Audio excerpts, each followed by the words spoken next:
What's going on in America today? Why are we over our heads in debt? Why can't the politicians bring debt under control? Why are so many people, often both parents now, working at low-paying, dead-end jobs and still making do with less? What's the future of the American economy and way of life? Why does the government tell us inflation is low when the buying power of our paychecks is declining at an alarming rate? Only a generation ago, bread was a quarter, and you could get a new car for $19.95. The problem is that since 1864, we've had a debt-based banking system. All our money is based on government debt. We cannot extinguish government debt without extinguishing our money supply. That's why talk of paying off the national debt without reforming our banking system is an impossibility. That's why the solution does not lie in discussing the size of the national debt, rather it lies in reforming our banking system. This is the Federal Reserve headquarters in Washington. It sits on this very impressive address, right on Constitution Avenue, right across from the Lincoln Memorial. But is it federal? Is it really part of the United States government? Well, what we're about to show you is that there's nothing federal about the Federal Reserve, and there are no reserves. The name is a deception created back before the Federal Reserve Act was passed in 1913 to make Americans think that America's central bank operates in the public interest. The truth is that the Federal Reserve is a private bank owned by private stockholders and run purely for their private profit. That's exactly correct. The Fed is a privately owned for-profit corporation which, again, has no reserves, at least no reserves available to back up the Federal Reserve notes, which is our common currency. Oh, absolutely. The Federal Reserve is neither federal and has doubtful reserves. It's a private bank that is owned by member banks. And it was chartered under the guise of deceit by an act of Congress in 1913. If there's still any doubt whether the Federal Reserve is a part of the U.S. government, check your local telephone book. In most cities, it is not listed in the blue government pages. It is listed in the business white pages right next to Federal Express, another private company. But more directly, U.S. courts have ruled time and time again that the Fed is a private corporation. Why can't Congress do something about the Fed? Most members of Congress just don't understand the system, and the few who do are afraid to speak up. For example, initially a veteran congressman from Chicago asked us if he could be interviewed for this video. However, both times our camera crew arrived at his office to do the interview, this was all we were able to film. The congressman never appeared, and eventually decided he no longer wanted to participate. But a few others in Congress have been bolder over the years. Here are 3 quick examples. In 1923, Representative Charles A. Lindbergh, a Republican from Minnesota, and father of the famed aviator Lucky Lindy, put it this way: the financial system has been turned over to the Federal Reserve Board. That board administers the finance system by authority of a purely profiteering group. The system is private, conducted for the sole purpose of obtaining the greatest possible profits from the use of other people's money. One of the most outspoken critics in Congress of the Fed was the former chairman of the House Banking and Currency Committee during the Great Depression years. Lewis T. McFadden, Republican of Pennsylvania, said in 1932, "We have in this country one of the most corrupt institutions the world has ever known. I refer to the Federal Reserve Board. This evil institution has impoverished the people of the United States and has practically bankrupted our government.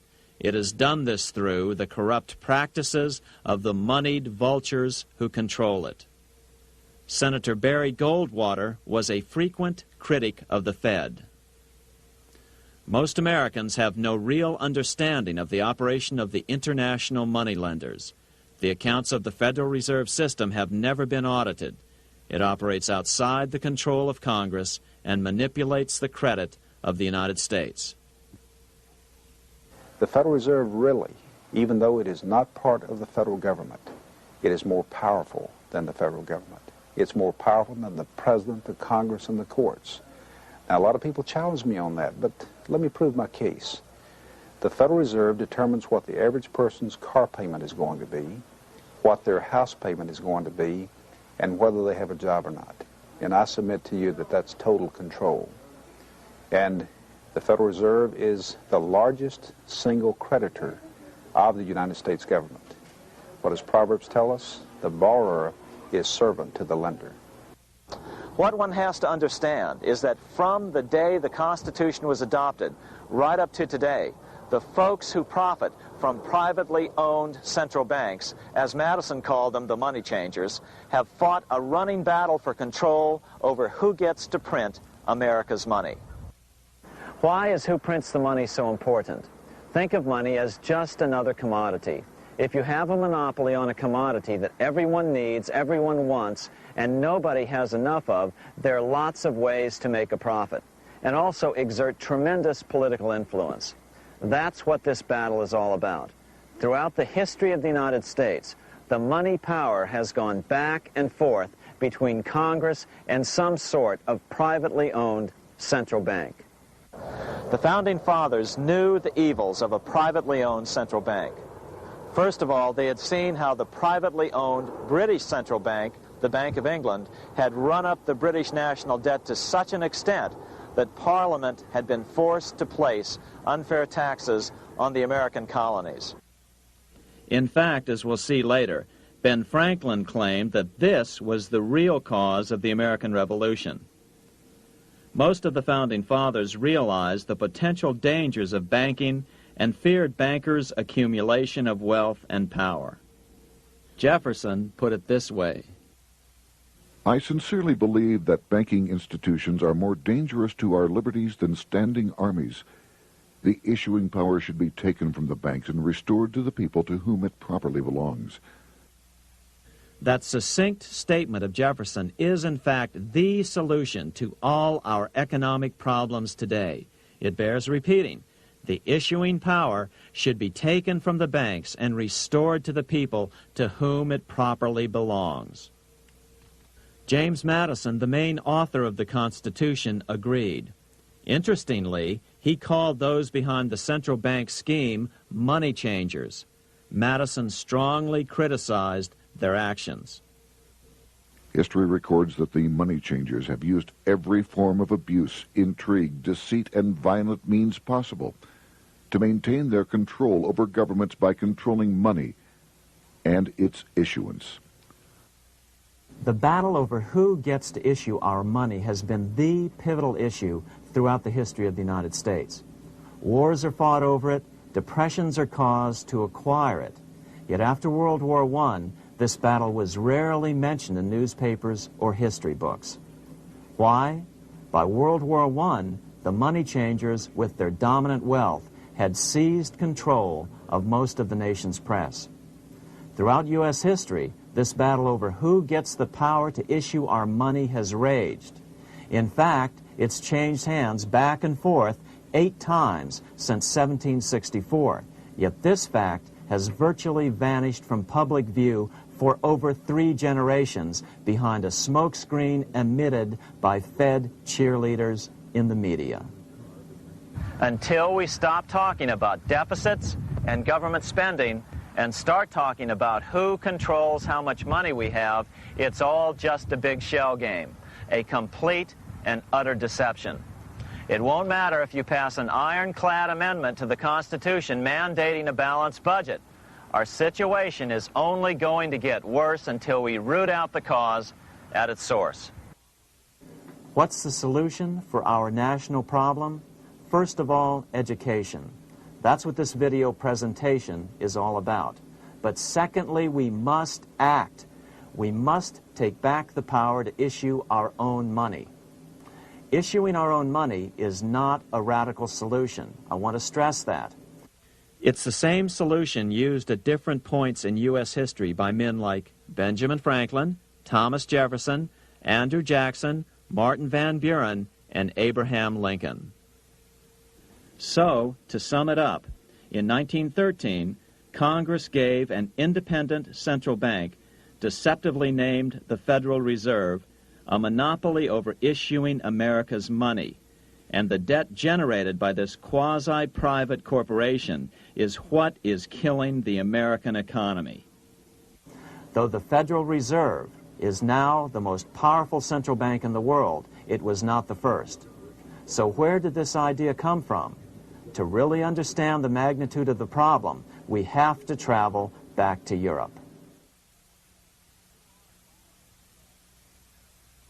Just who are these money changers James Madison spoke of? In the Bible, 2,000 years ago, Jesus drove the money changers from the temple. It was the only time Jesus used force during his ministry. What were money changers doing in the temple? When Jews came to Jerusalem to pay their temple tax, they could only pay it with a special coin, the half shekel of the sanctuary. This was a half ounce of pure silver about this size. It was the only coin around at that time which was pure silver and of assured weight without the image of a pagan emperor. Therefore, to Jews, the half shekel was the only coin acceptable to God. But these coins were not plentiful. The money changers had cornered the market on them. Then they raised the price, just like any other commodity, to whatever the market would bear. In other words, money changers were making exorbitant profits because they held a virtual monopoly on money. The Jews had to pay whatever they demanded. To Jesus, this totally violated the sanctity of God's house.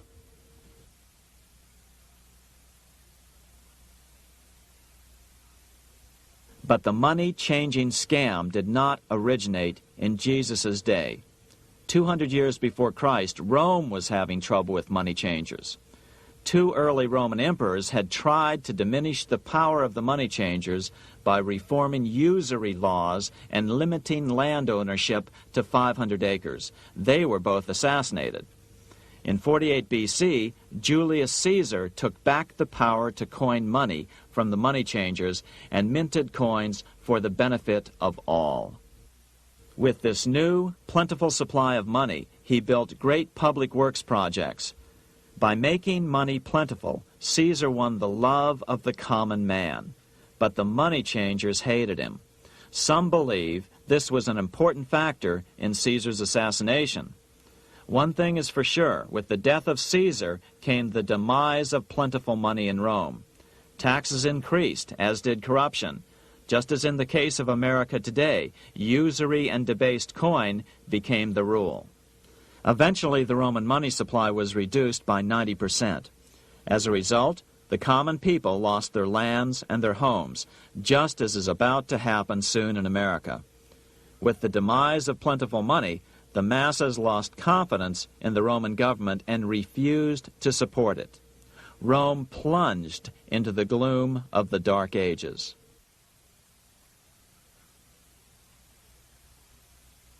A 1,000 years after the death of Christ, money changers, those who loan out and manipulate the quantity of money, were active in medieval England. In fact, they were so active that acting together, they could manipulate the entire English economy. These were not bankers per se. The money changers generally were the goldsmiths. They were the first bankers because they started keeping other people's gold for safekeeping in their vaults. The first paper money was merely a receipt for gold left at the goldsmith. Paper money caught on because it was more convenient than carrying around a lot of heavy gold and silver coins. Eventually, goldsmiths noticed that only a small fraction of the depositors ever came in and demanded their gold at any one time. Goldsmiths started cheating on the system. They discovered that they could print more money than they had gold, and usually no one would be the wiser. Then they could loan out this extra money and collect interest on it. This was the birth of fractional reserve banking. That is, loaning out many times more money than you have assets on deposit. So, if $1,000 in gold were deposited with them, they could loan out about $10,000 in paper money and draw interest payments on it, and no one would ever discover the deception. By this means, goldsmiths gradually accumulated more and more wealth and used this wealth to accumulate more and more gold. Today, this practice of loaning out more money than there are reserves is known as fractional reserve banking. Every bank in the United States is allowed to loan out at least 10 times more money than they actually have. That's why they get rich on charging, let's say, 8% interest. It's not really 8% per year, which is their income. It's 80%. That's why bank buildings are always the largest in town. But does that mean that all interest or all banking should be illegal? Hardly. In the Middle Ages, canon law, the law of the Catholic Church, forbade charging interest on loans. This concept followed the teachings of Aristotle and St. Thomas Aquinas. They taught that the purpose of money was to serve the members of society, to facilitate the exchange of goods needed to lead a virtuous life. Interest, in their belief, hindered this purpose by putting an unnecessary burden on the use of money. In other words, interest was contrary to reason and justice.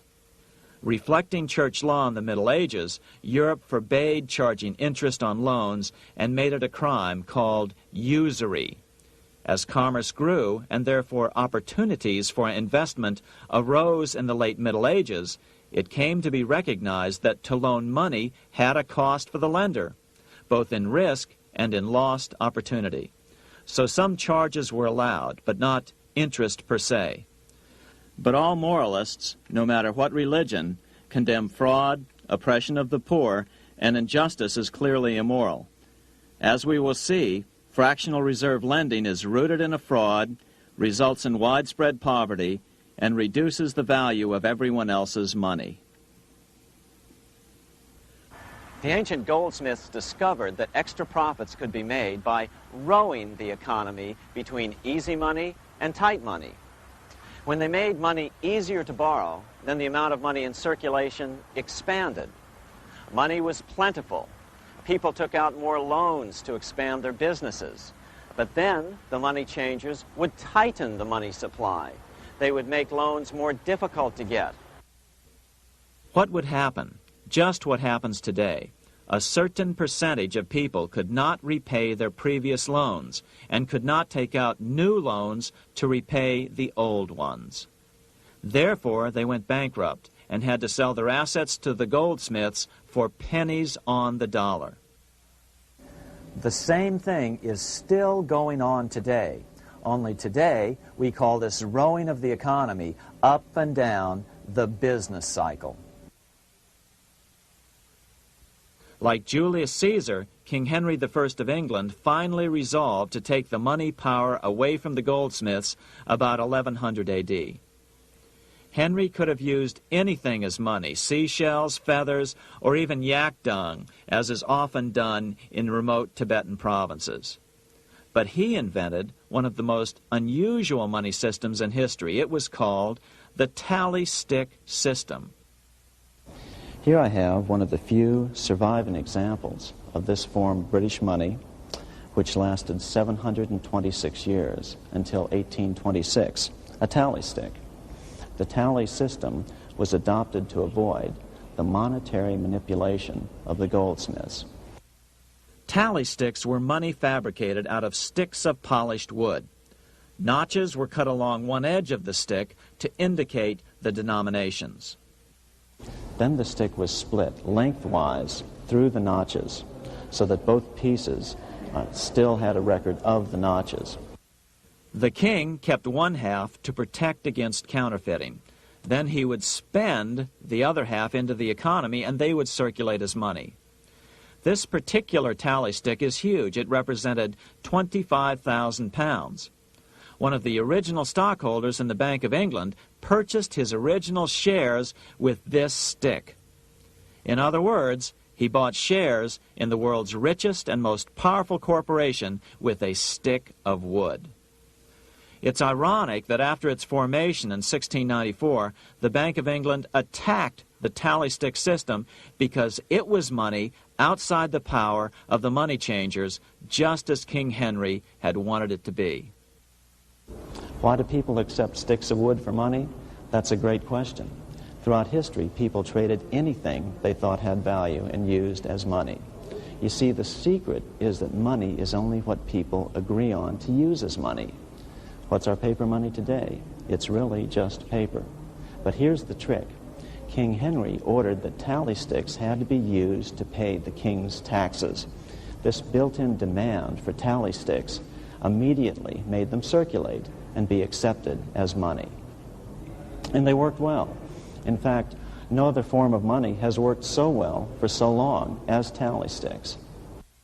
Keep in mind, the British Empire was built under the tally stick system. The tally stick system succeeded despite the fact that the money changers constantly attacked it by offering the metal coin system as competition.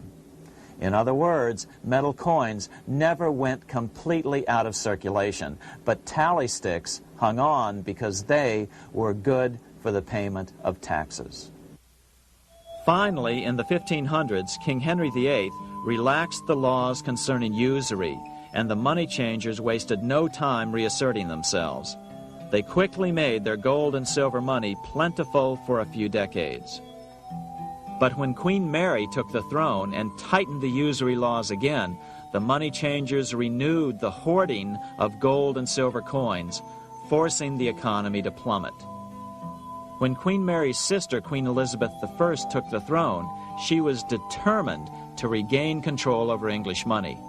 Her solution was to issue gold and silver coins from the public treasury and take the control over the money supply away from the money changers. Although control over money was not the only cause of the English Revolution in 1642, religious differences fueled the conflict. Monetary policy played a major role. Financed by the money changers, Oliver Cromwell finally overthrew King Charles, purged the Parliament, and put the king to death. The money changers were immediately allowed to consolidate their financial power. The result was that for the next 50 years, the money changers plunged Great Britain into a series of costly wars. They took over a square mile of property in the center of London, known as the City of London. This area today is still known as one of the 3 predominant financial centers of the world. Conflicts with the Stuart kings led the money changers in England to combine with those in the Netherlands to finance the invasion of William of Orange, who overthrew the Stuarts in 1688 and took the English throne.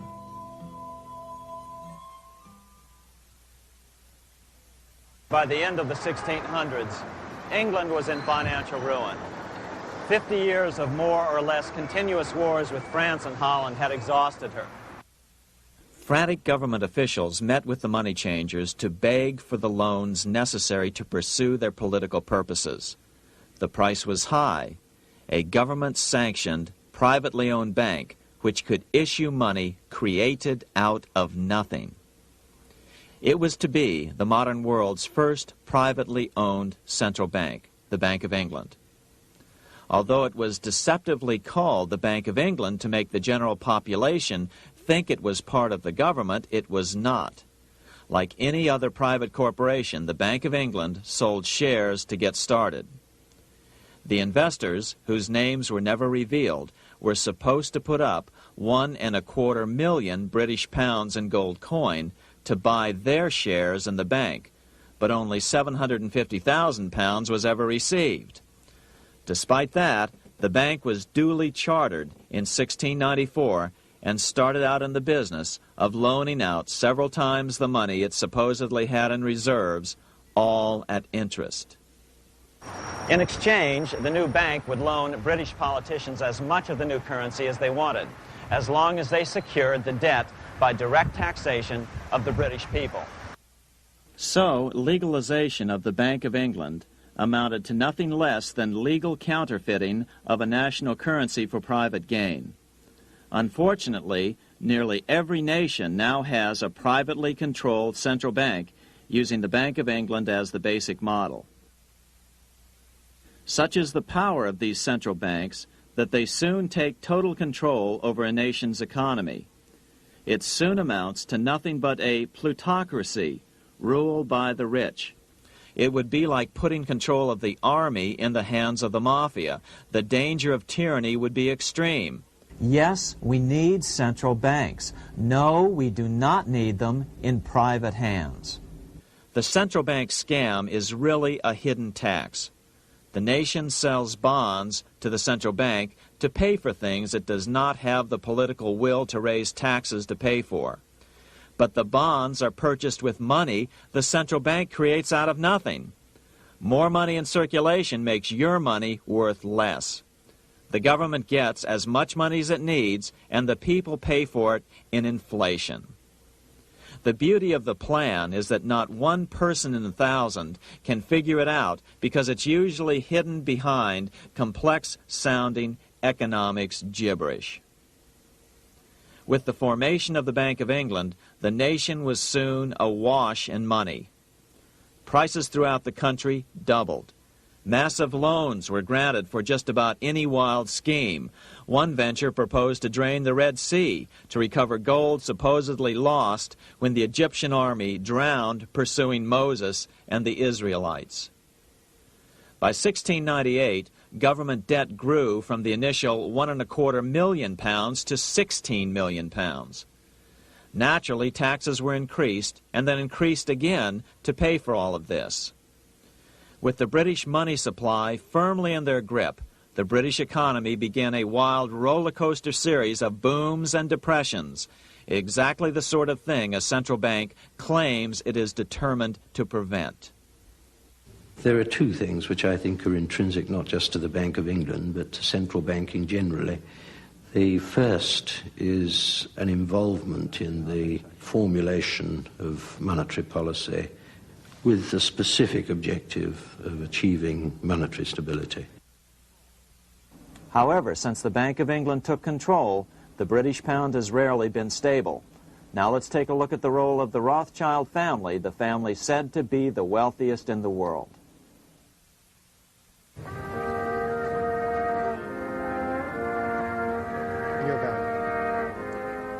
This is Frankfurt, Germany.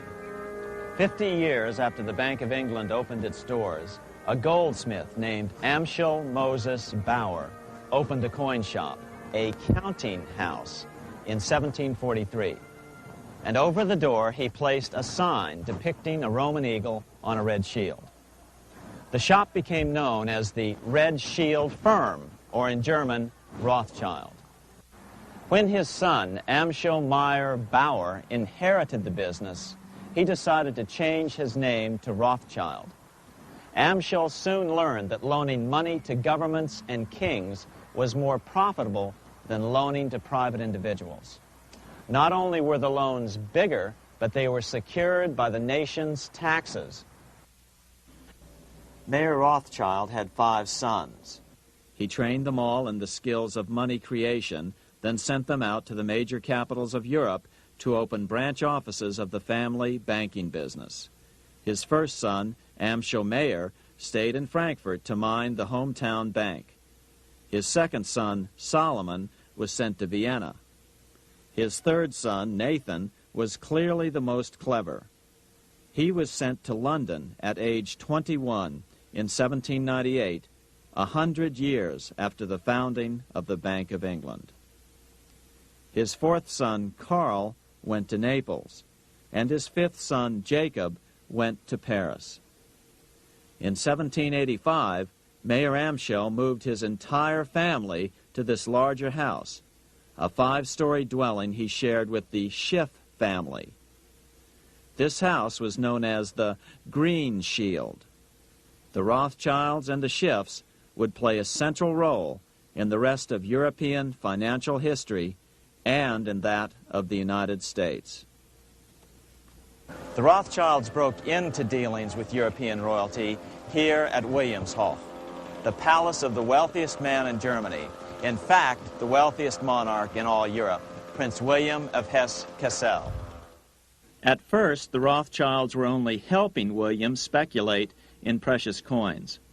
But when Napoleon chased Prince William into exile, he sent £550,000, a gigantic sum at that time, to Nathan Rothschild in London with instructions for him to buy consols, British government bonds, also called government stock. But Rothschild used the money for his own purposes. With Napoleon on the loose, the opportunities of wartime investments were nearly limitless. William returned here sometime prior to the Battle of Waterloo in 1815.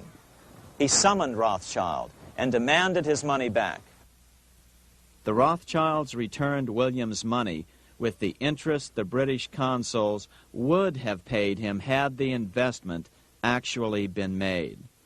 But the Rothschilds kept all the past profits they had made using William's money. Nathan Rothschild later bragged that in the 17 years he'd been in England, he'd increased his original £20,000 stake given to him by his father by 2,500 times. By cooperating within the family, the Rothschilds soon grew unbelievably wealthy. By the mid-1800s, they dominated all European banking and were certainly the wealthiest family in the world. They financed Cecil Rhodes, making it possible for him to establish a monopoly over the diamond and gold fields of South Africa. In America, they financed the Harrimans and railroads, the Vanderbilts and railroads and the press, and Carnegie in the steel industry, among many others. In fact, during World War I, J.P. Morgan was thought to be the richest man in America. But after his death, it was discovered that he was actually only a lieutenant of the Rothschilds. Once Morgan's will was made public, it was discovered that he owned only 19% of J.P. Morgan companies. By 1850, James Rothschild, the heir of the French branch of the family, was said to be worth 600 million French francs, 150 million more than all the other bankers in France put together. He built this mansion called Ferrier, just east of Paris. Wilhelm I, on seeing it, exclaimed, "Kings couldn't afford this. It could only belong to a Rothschild." Another 19th century French commentator put it this way: "There is but one power in Europe, and that is Rothschild." There is no evidence that their predominant standing in European or world finance has changed. Now let's take a look at the results the Bank of England had produced on the British economy and how that later was the root cause of the American Revolution.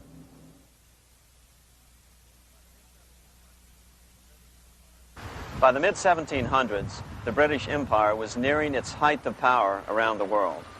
But Britain had fought 4 costly wars in Europe since the creation of their privately owned central bank, the Bank of England. The cost had been high. To finance these wars, the British Parliament here had borrowed heavily from the bank.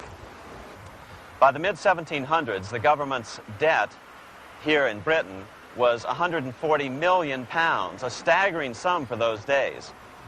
Consequently, the British government embarked on a program of trying to raise revenues from their American colonies in order to make their interest payments to the bank.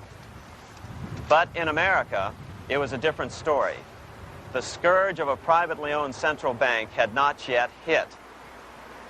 This is Independence Hall in Philadelphia, where the Declaration of Independence and Constitution were signed. In the mid-1700s, pre-revolutionary America was still relatively poor. There was a severe shortage of precious metal coins to trade for goods, so the early colonists were forced to experiment with printing their own homegrown paper money. Some of these experiments were successful. Franklin was a big supporter of the colonies printing their own paper money. In 1757, Franklin was sent to London. He ended up staying for the next 18 years here, nearly until the start of the American Revolution. During this period, the American colonies began to issue their own money. Called colonial scrip, the endeavor was very successful. It provided a reliable medium of exchange, and it also helped to provide a feeling of unity between the colonies. Remember, colonial scrip was just paper money, debt-free money, printed in the public interest, and not backed by gold or silver coin. In other words, it was a totally fiat currency. One day, officials of the Bank of England asked Franklin how he would account for the newfound prosperity of the colonies. Without hesitation, he replied, "That is simple. In the colonies, we issue our own money. It is called colonial scrip. We issue it in proper proportion to the demands of trade and industry to make the products pass easily from the producers to the consumers. In this manner, creating for ourselves our own paper money, we control its purchasing power, and we have no interest to pay to no one." This was just common sense to Franklin, but you can imagine the impact it had on the Bank of England. America had learned the secret of money, and that genie had to be returned to its bottle as soon as possible.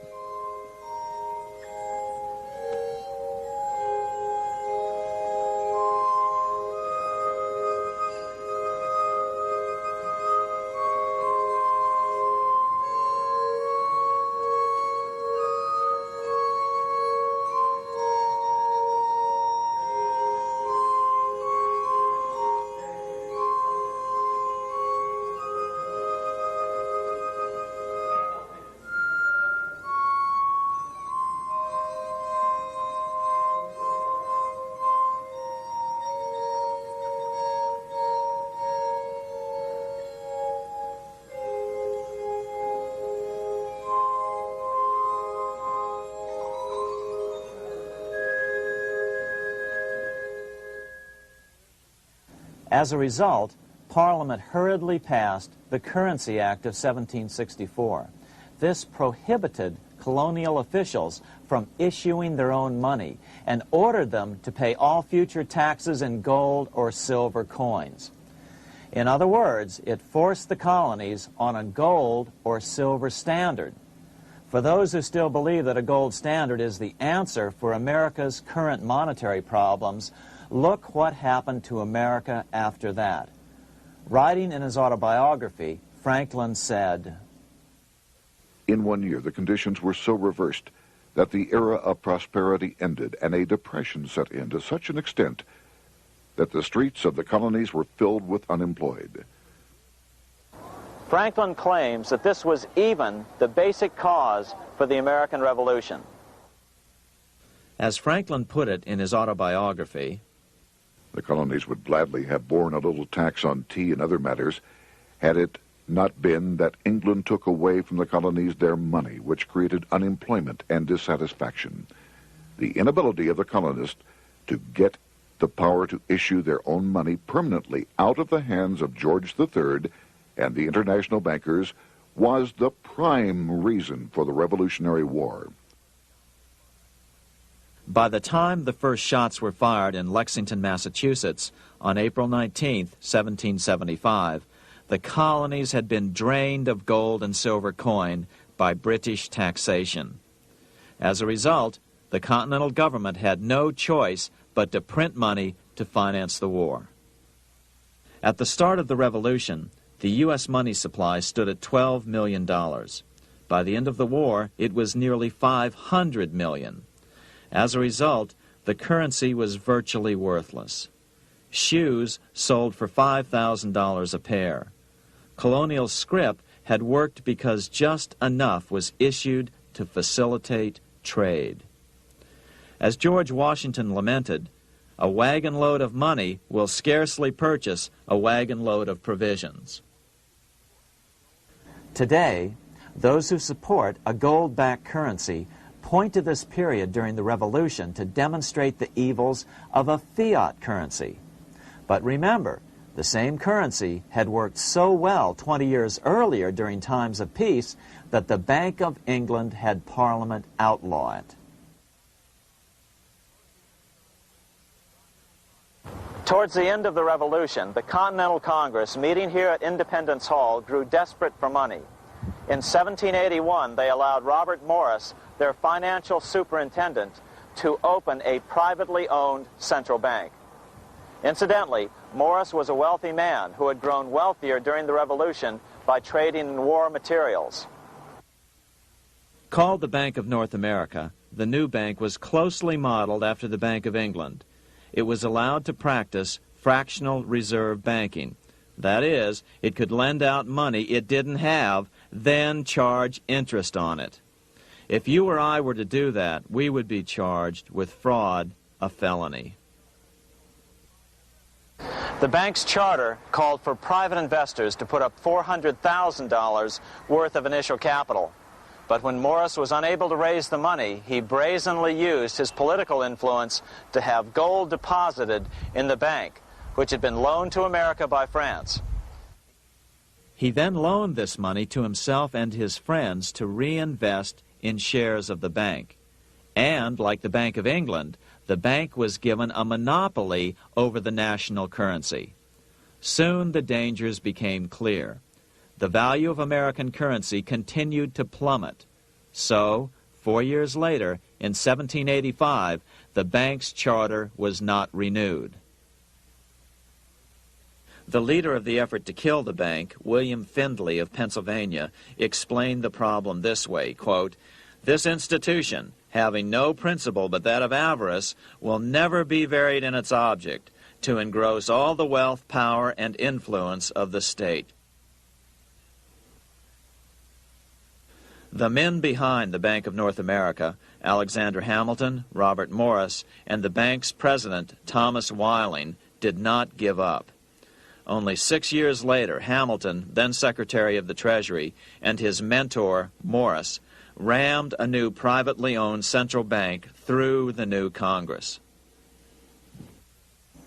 Called the first bank of the United States, Thomas Whiling again served as the bank's president. The players were the same, only the name of the bank was changed.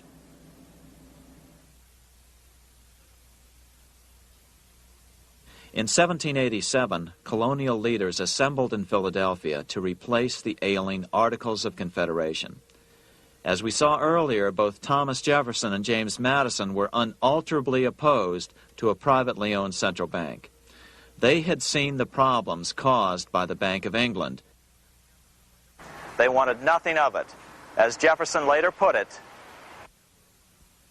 "If the American people ever allow private banks to control the issue of their currency, first by inflation, then by deflation, the banks and the corporations which grow up around them will deprive the people of all property until their children wake up homeless on the continent their fathers conquered."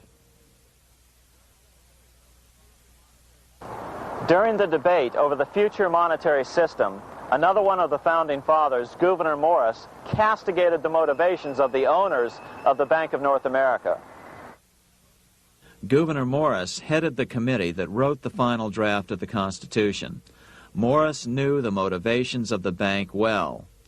Along with his old boss, Robert Morris, Gouverneur Morris and Alexander Hamilton were the ones who had presented the original plan for the Bank of North America to the Continental Congress in the last year of the Revolution.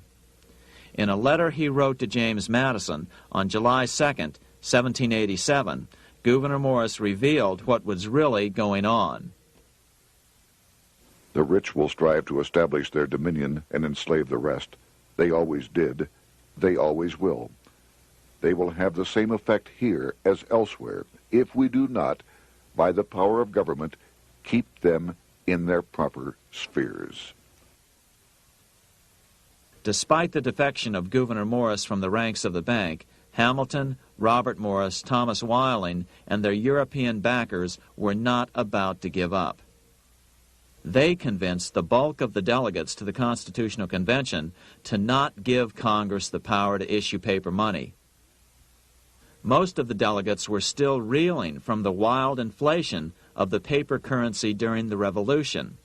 They had forgotten how well colonial scrip had worked before the war. But the Bank of England had not. The money changers could not stand to have America printing her own money again. So the Constitution is silent on the matter. This grievous defect left the door wide open for the money changers, just as they had planned.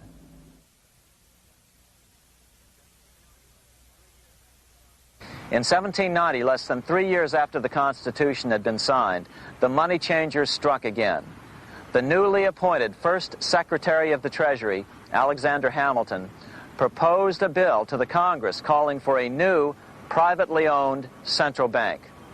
Coincidentally, that was the very year that Amschel Rothschild made his pronouncement from his flagship bank in Frankfurt.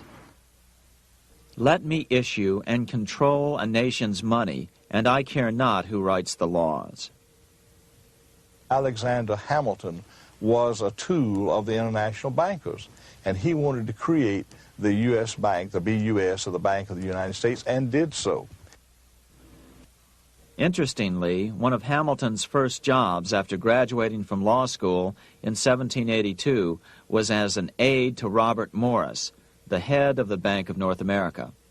In fact, the year before, Hamilton had written Morris a letter saying, "A national debt, if it is not excessive, will be to us a national blessing." A blessing to whom? After a year of intense debate, in 1791, Congress passed the bill and gave it a 20-year charter. The new bank was to be called the First Bank of the United States, or BUS. Here we are in front of the First Bank of the United States in Philadelphia. The bank was given a monopoly on printing U.S. currency, even though 80% of its stock would be held by private investors. The other 20% would be purchased by the U.S. government. But the reason was not to give the government a piece of the action. It was to provide the capital for the other 80% owners.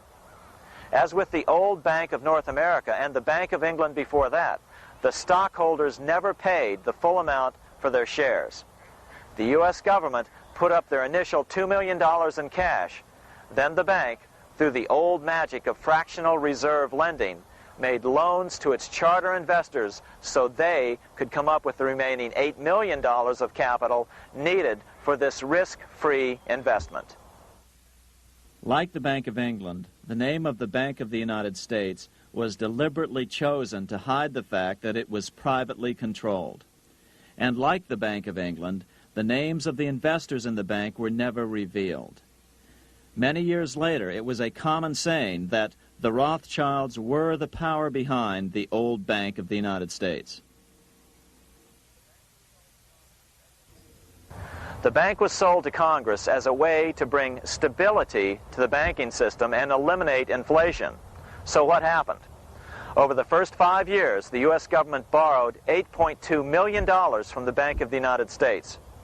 In the same 5-year period, prices rose by 72%. Jefferson, as the new Secretary of State, watched the borrowing with sadness and frustration, unable to stop it.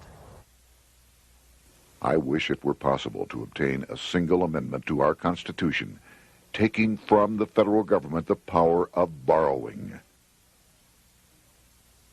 Millions of Americans feel the same way today. They watch in helpless frustration as the federal government borrows the American economy into oblivion. So, although it was called the First Bank of the United States, it was not the first attempt at a privately owned central bank in this country. As with the Bank of North America, the government put up most of the cash to get this private bank going, then the bankers loaned the money to each other to buy the remaining stock in the bank. It was a scam, plain and simple, and they wouldn't be able to get away with it for long. But first, we have to travel back to Europe to see how a single man was able to manipulate the entire British economy by obtaining the first news of Napoleon's final defeat.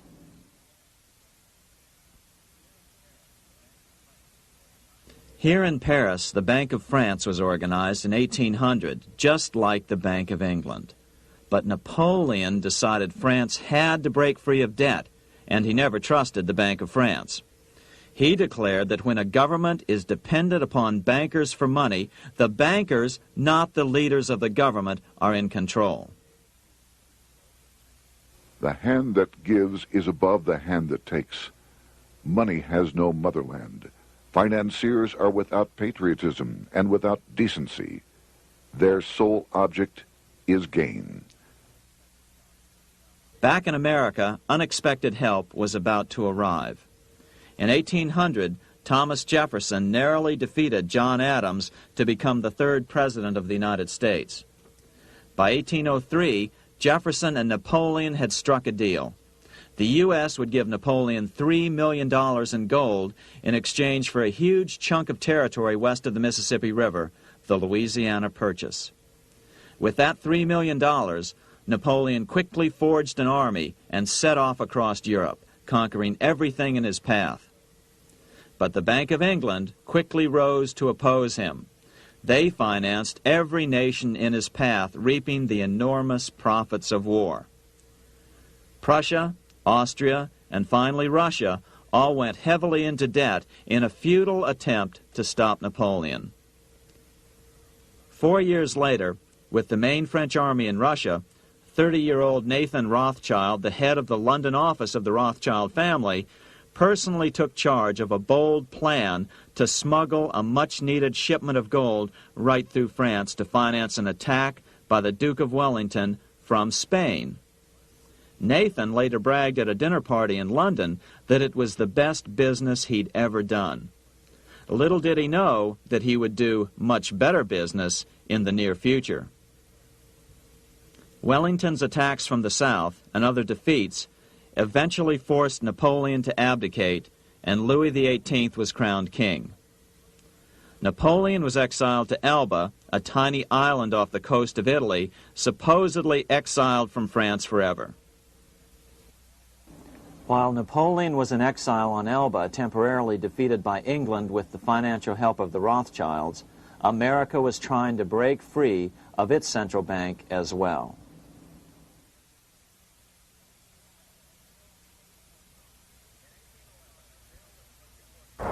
In 1811, a bill was put before Congress to renew the charter of the Bank of the United States. The debate grew very heated, and the legislatures of both Pennsylvania and Virginia passed resolutions asking Congress to kill the bank. The press corps of the day attacked the bank openly, calling it a great swindle, a vulture, a viper, and a cobra. Oh, to have an independent press once again in America. A congressman named P.B. Porter attacked the bank from the floor of Congress, saying if the bank's charter was renewed, Congress, quote, will have planted in the bosom of this Constitution a viper, which one day or another will sting the liberties of this country to the heart, close quote. Prospects didn't look that good for the bank. Some writers have even claimed that Nathan Rothschild warned that the United States would find itself involved in a most disastrous war if the bank's charter were not renewed. But it wasn't enough. When the smoke had cleared, the renewal bill was defeated by a single vote in the House and was deadlocked in the Senate. By now, America's fourth president, James Madison, was in the White House. Remember, Madison was a staunch opponent of the bank. His vice president, George Clinton, broke a tie in the Senate and sent the bank into oblivion. Within 5 months, England attacked the U.S., and the War of 1812 was on. But the British were still busy fighting Napoleon, and so the War of 1812 ended in a draw in 1814. Though the money changers were temporarily down, they were far from out. It would take them only another 2 years to bring back their bank bigger and stronger than ever.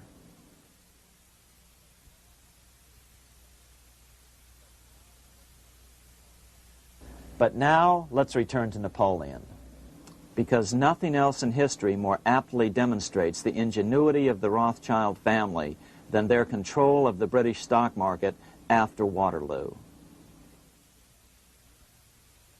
In 1815, a year after the end of the War of 1812 in America, Napoleon escaped his exile and returned to Paris.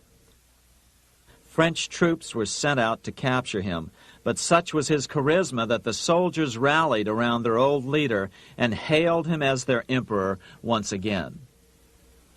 In March of 1815, Napoleon equipped an army which Britain's Duke of Wellington defeated less than 90 days later at Waterloo.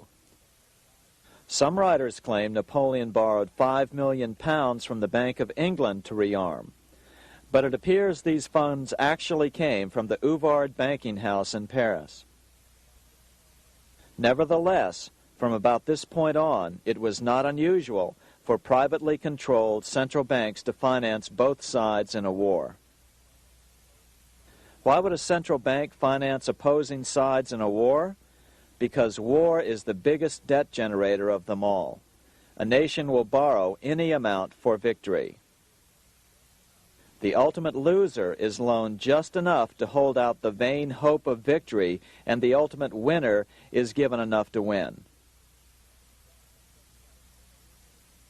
Besides, such loans are usually conditioned upon the guarantee that the victor will honor the debts of the vanquished.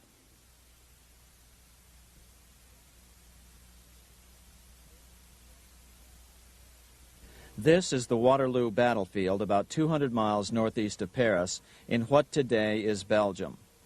Here Napoleon suffered his final defeat, but not before thousands of French and Englishmen gave their lives on a steamy summer day in July of 1815. Right over there, on June 18, 1815, 74,000 French troops met 67,000 troops from Britain and other European nations. The outcome was certainly in doubt. In fact, had Napoleon attacked a few hours earlier, he would probably have won the battle. But no matter who won or lost, back in London, Nathan Rothschild planned to use the opportunity to try to seize control over the British stock and bond market and possibly even the Bank of England. Rothschild stationed a trusted agent, a man named Rothworth, on the north side of the battlefield, closer to the English Channel. Once the battle had been decided, Rothworth took off for the Channel. He delivered the news to Nathan Rothschild a full 24 hours before Wellington's own courier. Rothschild hurried to the stock market and took up his usual position in front of an ancient pillar. All eyes were on him. The Rothschilds had a legendary communications network. If Wellington had been defeated and Napoleon was loose on the continent again, Britain's financial situation would become grave indeed.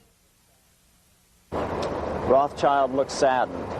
He stood there motionless, eyes downcast. Then suddenly he began selling. Other nervous investors saw that Rothschild was selling. It could only mean one thing. Napoleon must have won, Wellington must have lost. The market plummeted. Soon everyone was selling their consols, their British government bonds, and prices dropped sharply.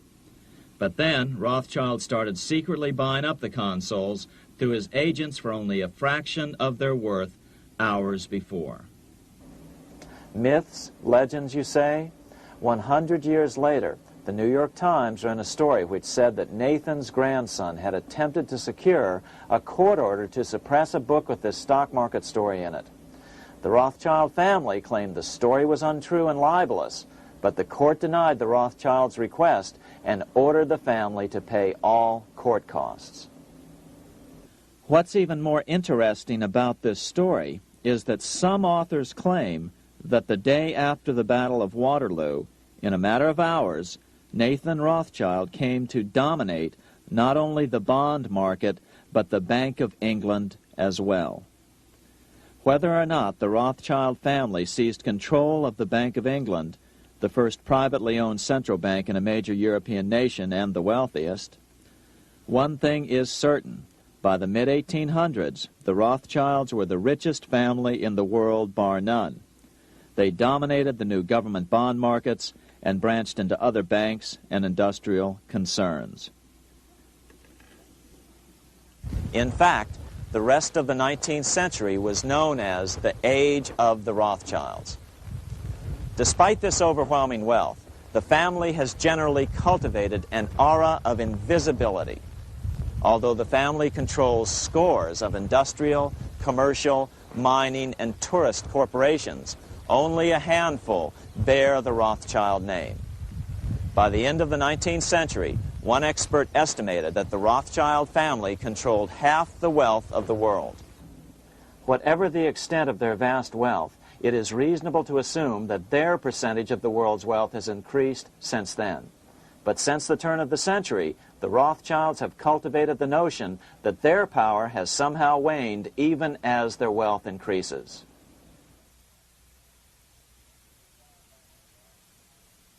Meanwhile, back in Washington in 1816, just 1 year after Waterloo and Rothschild's alleged takeover of the Bank of England, the American Congress passed a bill permitting yet another privately owned central bank. This bank was called the Second Bank of the United States.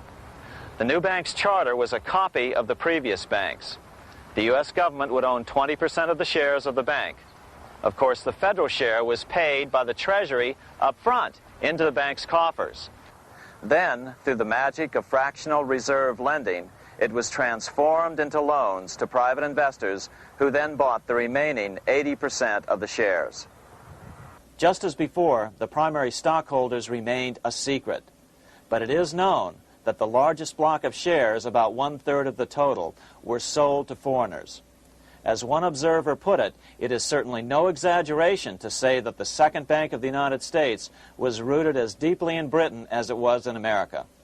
So, by 1816, some authors claim the Rothschilds had taken control over the Bank of England and backed a new, privately owned central bank in America as well.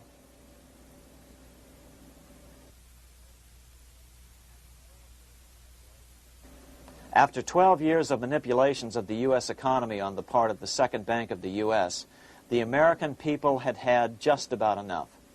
Opponents of the bank nominated a dignified senator from Tennessee, Andrew Jackson, the hero of the Battle of New Orleans, to run for president. This is his home, the Hermitage. No one gave Jackson a chance initially. The bank had long ago learned how the political process could be controlled with money. To the surprise and dismay of the money changers, Jackson was swept into office in 1828. Jackson was determined to kill the bank at the first opportunity and wasted no time in trying to do so. But the bank's 20-year charter didn't come up for renewal until 1836, the last year of his second term, if he could survive that long. During his first term, Jackson contented himself with rooting out the bank's many minions from government service. He fired 2,000 of the 11,000 employees of the federal government. In 1832, with his re-election approaching, the bank struck an early blow, hoping Jackson would not want to stir up controversy. They asked Congress to pass a renewal bill 4 years early. Naturally, Congress complied, then sent it to the president for signing. But Jackson weighed in with both feet. Old Hickory, never a coward, vetoed the bill. His veto message is one of the great American documents. It clearly lays out the responsibility of the American government towards its citizens, rich and poor. It is not our own citizens only who are to receive the bounty of our government. More than 8 million of the stock of this bank are held by foreigners. Is there no danger to our liberty and independence in a bank that in its nature has so little to bind it to our country? Controlling our currency, receiving our public monies, and holding thousands of our citizens' independence would be more formidable and dangerous than a military power of the enemy. If government would confine itself to equal protection and, as heaven does its rains, shower its favor alike on the high and the low, the rich and the poor, it would be an unqualified blessing. In the act before me, there seems to be a wide and unnecessary departure from these just principles.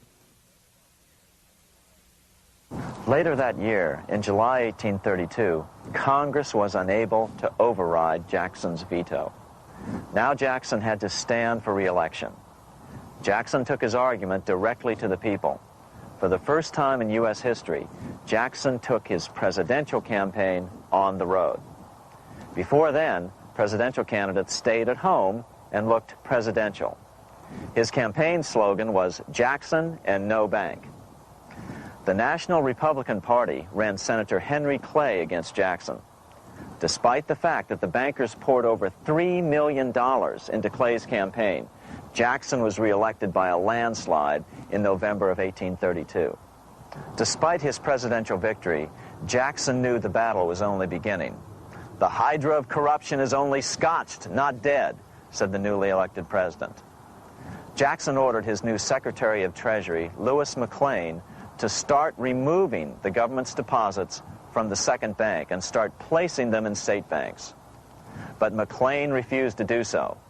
Jackson fired him and appointed William J. Duane as the new Secretary of the Treasury. Duane also refused to comply with the president's requests, and so Jackson fired him as well and then appointed Roger B. Taney to the office. Taney did withdraw government funds from the bank starting on October 1st, 1833. Jackson was jubilant. "I have it chained. I'm ready with screws to draw every tooth and then the stumps." But the bank was not yet done fighting. Its head, Nicholas Biddle, used his influence to get the Senate to reject Taney's nomination. Then, in a rare show of arrogance, Biddle threatened to cause a depression if the bank was not rechartered. This worthy president thinks that because he has scalped Indians and imprisoned judges, he is to have his way with the bank. He is mistaken. Next, in an unbelievable fit of honesty for a central banker, Biddle admitted that the bank was going to make money scarce to force Congress to restore the bank. Nothing but widespread suffering will produce any effect on Congress. Our only safety is in pursuing a steady course of firm restriction, and I have no doubt that such a course will ultimately lead to restoration of the currency and the recharter of the bank. What a stunning revelation. Here was the pure truth, revealed with shocking clarity. Biddle intended to use the money contraction power of the bank to cause a massive depression until America gave in. Unfortunately, this has happened time and time again throughout U.S. history and is about to happen again in today's world. Nicholas Biddle made good on his threat. The bank sharply contracted the money supply by calling in old loans and refusing to extend new ones. A financial panic ensued, followed by a deep depression. Naturally, Biddle blamed Jackson for the crash, saying that it was caused by the withdrawal of federal funds from the bank. Unfortunately, his plan worked well. Wages and prices sagged. Unemployment soared along with business bankruptcies. The nation quickly went into an uproar. Newspaper editors blasted Jackson in editorials. The bank threatened to withhold payments, which then could be made directly to key politicians for their support. Within only months, Congress assembled in what was called the panic session. 6 months after he had withdrawn funds from the bank, Jackson was officially censured by a resolution which passed the Senate by a vote of 26 to 20. It was the first time a president had ever been censured by Congress. Jackson lashed out at the bank. "You are a den of vipers. I intend to rout you out, and by eternal God, I will rout you out." America's fate teetered on a knife edge. If Congress could muster enough votes to override Jackson's veto, the bank would be granted another 20-year monopoly or more over America's money, time enough to consolidate its already great power. Then a miracle occurred. The governor of Pennsylvania came out supporting President Jackson and strongly criticized the bank. On top of that, Biddle had been caught boasting in public about the bank's plan to crash the economy. Suddenly, the tide shifted. In April of 1834, the House of Representatives voted 134 to 82 against rechartering the bank. This was followed up by an even more lopsided vote to establish a special committee to investigate whether the bank had caused the crash. When the investigating committee arrived at the bank's door in Philadelphia, armed with a subpoena to examine the books, Biddle refused to give them up. Nor would he allow inspection of correspondence with congressmen relating to their personal loans and advances he'd made to them. He also refused to testify before the committee back in Washington. On January 8th, 1835, Jackson paid off the final installment on the national debt, which had been necessitated by allowing the banks to issue currency for government bonds rather than simply issuing treasury notes without such debt. He was the only president to ever pay off the debt. A few weeks later, on January 30th, 1835, an assassin by the name of Richard Lawrence tried to shoot President Jackson, but by the grace of God, both pistols misfired.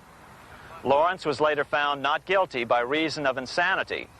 After his release, he bragged to friends that powerful people in Europe had put him up to the task and promised to protect him if he were caught.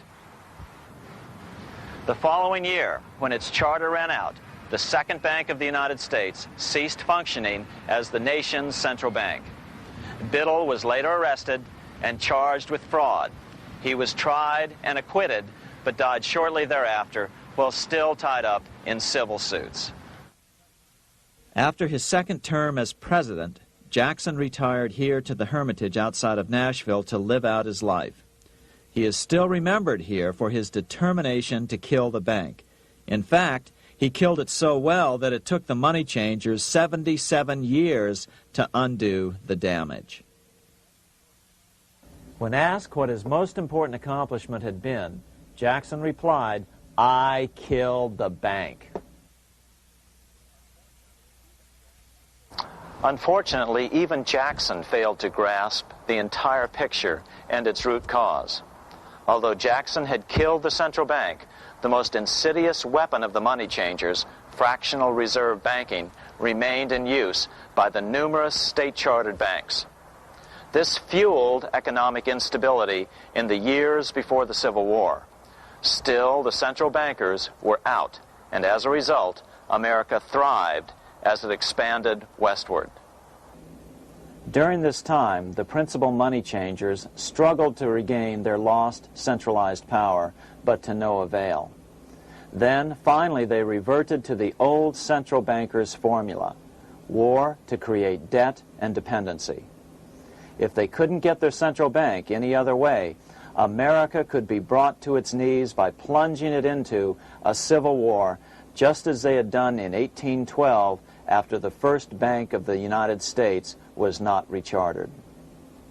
1 month after the inauguration of Abraham Lincoln, the first shots of the American Civil War were fired here at Fort Sumter, South Carolina, on April 12, 1861.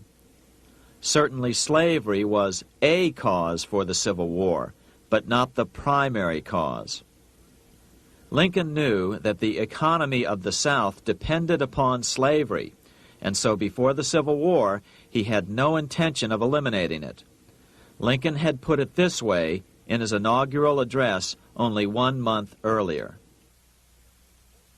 I have no purpose, directly or indirectly, to interfere with the institution of slavery in the states where it now exists.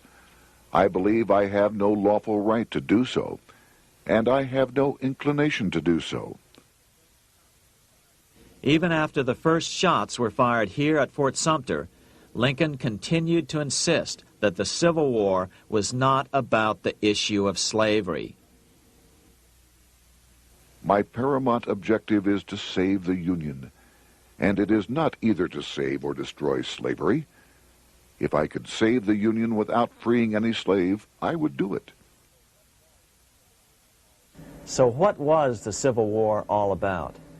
There were many factors at play. Northern industrialists had used protective tariffs to prevent the southern states from buying cheaper European goods. Europe retaliated by stopping cotton imports from the South. The southern states were in a double financial bind. They were forced to pay more for most of the necessities of life, while their income from cotton exports plummeted. The South was angry. But there were other factors at work. The money changers were still stung by America's withdrawal from their control 25 years earlier. Since then, America's wildcat economy had made the nation rich, a bad example for the rest of the world. The central bankers now saw an opportunity to split the rich new nation, to divide and conquer by war. Was this just some sort of wild conspiracy theory at the time? Well, let's take a look at what a well-placed observer of the scene had to say at the time. His name was Otto von Bismarck, Chancellor of Germany, the man who united the German states a few years later. The division of the United States into federations of equal force was decided long before the Civil War by the high financial powers of Europe. These bankers were afraid that the United States, if they remained as one bloc and as one nation, would attain economic and financial independence which would upset their financial domination over the world.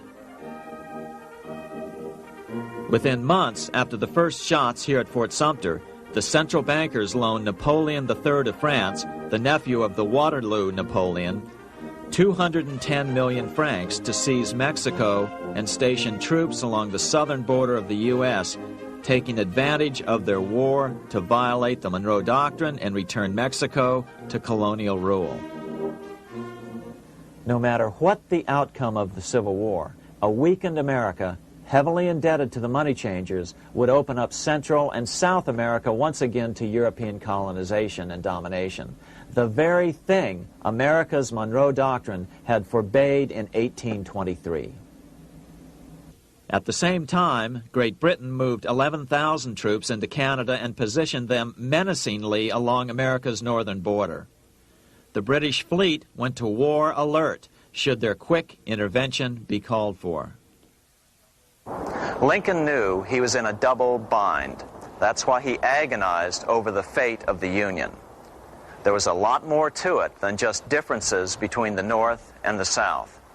That's why his emphasis was always on union and not merely the defeat of the South. But Lincoln needed money to win. In 1861, Lincoln and his Secretary of Treasury, Salmon P. Chase, went to New York to apply for the necessary loans. The money changers, anxious to see the Union fail, offered loans at 24 to 36% interest. Lincoln said thanks, but no thanks, and returned to Washington. Lincoln sent for an old friend, Colonel Dick Taylor of Chicago, and put him on the problem of financing the war. During one meeting, Lincoln asked Taylor what he'd discovered. Taylor put it this way. Why, Lincoln, that is easy. Just get Congress to pass a bill authorizing the printing of full legal tender Treasury notes, and pay your soldiers with them, and go ahead and win your war with them also. When Lincoln asked if the people of the United States would accept the notes, Taylor said, "The people, or anyone else, will not have any choice in the matter if you make them full legal tender. They will have the full sanction of the government and be just as good as any money, as Congress is given that express right by the Constitution." So that's exactly what Lincoln did. In 1862-63, he printed up $450 million worth of the new bills. In order to distinguish them from other banknotes in circulation, he printed them in green ink on the back side. That's why the notes were called greenbacks. With this new money, Lincoln paid the troops and bought their supplies. During the course of the war, nearly $450 million worth of greenbacks were printed at no interest to the federal government. Lincoln understood who was really pulling the strings and what was at stake for the American people. This is how he explained his rationale. The government should create, issue, and circulate all the currency and credit needed to satisfy the spending power of the government and the buying power of consumers. The privilege of creating and issuing money is not only the supreme prerogative of government, but it is the government's greatest creative opportunity. By the adoption of these principles, the taxpayers will be saved immense sums of interest. Money will cease to be master and become the servant of humanity. A truly incredible editorial in the London Times explained the central bankers' attitude towards Lincoln's greenbacks. If this mischievous financial policy, which has its origins in North America, shall become indurated down to a fixture, then That government will furnish its own money without cost. It will pay off debts and be without debt. It will have all the money necessary to carry on its commerce. It will become prosperous without precedent in the history of the world. The brains and wealth of all countries will go to North America. That country must be destroyed, or it will destroy every monarchy on the globe. The scheme was effective, so effective that the next year, 1863, with Federal and Confederate troops beginning to mass for the decisive battle of the Civil War, and the Treasury in need of further congressional authority to issue more greenbacks, Lincoln allowed the bankers to push through the National Bank Act. These new national banks would operate under a virtual tax-free status and collectively had the exclusive monopoly power to create the new form of money, banknotes. Though greenbacks continued to circulate, their numbers were not increased. But most importantly, from this point on, the entire U.S. money supply would be created out of debt by bankers buying U.S. government bonds and issuing them for reserves for banknotes. As historian John Kenneth Galbraith explained it, in numerous years following the war, the federal government ran a heavy surplus. It could not, however, pay off its debt, retire its securities, because to do so meant there would be no bonds to back the national banknotes. To pay off the debt was to destroy the money supply. Later in 1863, Lincoln got some unexpected help from Tsar Alexander II of Russia. The Tsar, like Bismarck in Germany, knew what the international money changers were up to and had steadfastly refused to let them set up a central bank in Russia. If America survived and was able to remain out of their clutches, the Tsar's position would remain secure. If the bankers were successful at dividing America and giving the pieces back to Great Britain and France, both nations under control of their central banks, eventually they would threaten Russia again. So the Tsar gave orders that if either England or France actively intervened and gave aid to the South, Russia would consider such action as a declaration of war. He did the same with part of his Pacific Fleet and sent them to port in San Francisco. Lincoln was reelected the next year, 1864. Had he lived, he would surely have killed the national bank's money monopoly extracted from him during the war. On November 21, 1864, he wrote a friend the following: The money power preys upon the nation in times of peace and conspires against it in times of adversity. It is more despotic than monarchy, more insolent than autocracy, more selfish than bureaucracy. Shortly before Lincoln was murdered, his former Secretary of Treasury, Salmon P. Chase, bemoaned his role in helping secure the passage of the National Banking Act only 1 year earlier. My agency in promoting the passage of the National Banking Act was the greatest financial mistake in my life. It has built up a monopoly which affects every interest in the country. On April 14, 1865, 41 days after his second inauguration and just 5 days after Lee surrendered to Grant at Appomattox, Lincoln was shot by John Wilkes Booth at Ford's Theater. Bismarck, Chancellor of Germany, lamented the death of Abraham Lincoln. The death of Lincoln was a disaster for Christendom. There was no man in the United States great enough to wear his boots. I fear that foreign bankers, with their craftiness and tortuous tricks, will entirely corrupt the exuberant riches of America and use it systematically to corrupt modern civilization.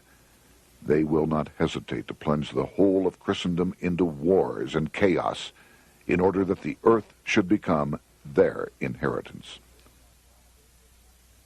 Bismarck well understood the money changers' plan. Allegations that international bankers were responsible for Lincoln's assassination surfaced in Canada 70 years later in 1934. Gerald G. McGeer, a popular and well-respected Canadian attorney, revealed this stunning charge in a 5-hour speech before the Canadian House of Commons, blasting Canada's debt-based money system. Remember, it was 1934, the height of the Great Depression, which was ravaging Canada as well.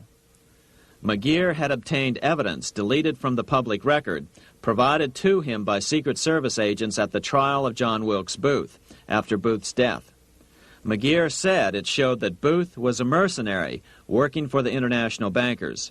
According to an article in the Vancouver Sun of May 2nd, 1934, Abraham Lincoln, the martyred emancipator of the slaves, was assassinated through the machinations of a group representative of the international bankers who feared the United States president's national credit ambitions. There was only one group in the world at that time who had any reason to desire the death of Lincoln. They were the men opposed to his national currency program and who had fought him throughout the whole Civil War on his policy of greenback currency. Interestingly, McGeer claimed that Lincoln was assassinated not only because international bankers wanted to reestablish a central bank in America, but because they also wanted to base America's currency on gold. Gold they controlled. In other words, put America on a gold standard. Lincoln had done just the opposite by issuing U.S. notes, greenbacks, which were based purely on the good faith and credit of the United States. The article quoted McGeer as saying, "They were the men interested in the establishment of the gold standard and the right of the bankers to manage the currency and credit of every nation in the world. With Lincoln out of the way, they were able to proceed with that plan and did proceed with it in the United States. Within 8 years after Lincoln's assassination, silver was demonetized and the gold standard money system set up in the United States." Not since Lincoln has the U.S. issued debt-free United States notes. These red-sealed bills, which were issued in 1963, were not a new issue from President Kennedy, but merely the old greenbacks reissued year after year. In another act of folly and ignorance, the 1994 Regal Act actually authorized the replacement of Lincoln's greenbacks with debt-based notes. In other words, greenbacks were in circulation in the United States until 1994. Why was silver bad for the bankers and gold good? Simple. Because silver was plentiful in the United States. It was very hard to control. Gold was, and always has been, scarce. Throughout history, it has been relatively easy to monopolize gold, but silver has historically been 15 times more plentiful. With Lincoln out of the way, the money changers' next objective was to gain complete control over America's money. This was no easy task. With the opening of the American West, silver had been discovered in huge quantities. On top of that, Lincoln's greenbacks were generally popular. Despite the European central bankers' deliberate attacks on greenbacks, they continued to circulate in the United States, in fact, until a few years ago. According to historian W. Cleon Skousen, right after the Civil War, there was considerable talk about reviving Lincoln's brief experiment with the constitutional monetary system. Had not the European Money Trust intervened, it would have no doubt become an established institution. it is clear that the concept of America printing her own debt-free money sent shockwaves throughout the European central banking elite. They watched with horror as Americans clamored for more greenbacks. They may have killed Lincoln, but support for his monetary ideas grew. On April 12, 1866, nearly 1 year to the day of Lincoln's assassination, Congress went to work at the bidding of the European central banking interests. It passed the Contraction Act, authorizing the Secretary of the Treasury to begin to retire some of the greenbacks in circulation and thereby contract the money supply. Authors Theodore R. Thorin and Richard F. Warner explained the results of the money contraction in their classic book on the subject, The Truth in Money Book. The hard times which occurred after the Civil War could have been avoided if the greenback legislation had continued as President Lincoln had intended. Instead, there were a series of money panics, what we call recessions, which put pressure on Congress to enact legislation to place the banking system under centralized control. Eventually, the Federal Reserve Act was passed on December 23, 1913. In other words, the money changers wanted two things: the reinstitution of a central bank under their exclusive control, and two, an American currency backed by gold. Their strategy was twofold. First of all, cause a series of panics to try to convince the American people that only centralized control of the money supply could provide economic stability. And secondly, remove so much money from the system that most Americans would be so desperately poor that they either wouldn't care or would be too weak to oppose the bankers. In 1866, there was $1.8 billion in currency in circulation in the United States, about $50.46 per capita. In 1867 alone, $500 million, $500 million, was removed from the U.S. money supply. 10 years later, in 1876, America's money supply was reduced to only $600 million. In other words, 2/3 of America's money had been called in by the bankers. Only $14.60 per capita remained in circulation. 10 years later, the money supply had been reduced to only $400 million, even though the population had boomed. The result was that only $6.67 per capita remained in circulation, a 760% loss in buying power over 20 years. Today, economists try to sell the idea that recessions and depressions are a natural part of something they call the business cycle. The truth is, our money supply is manipulated now just as it was before and after the Civil War.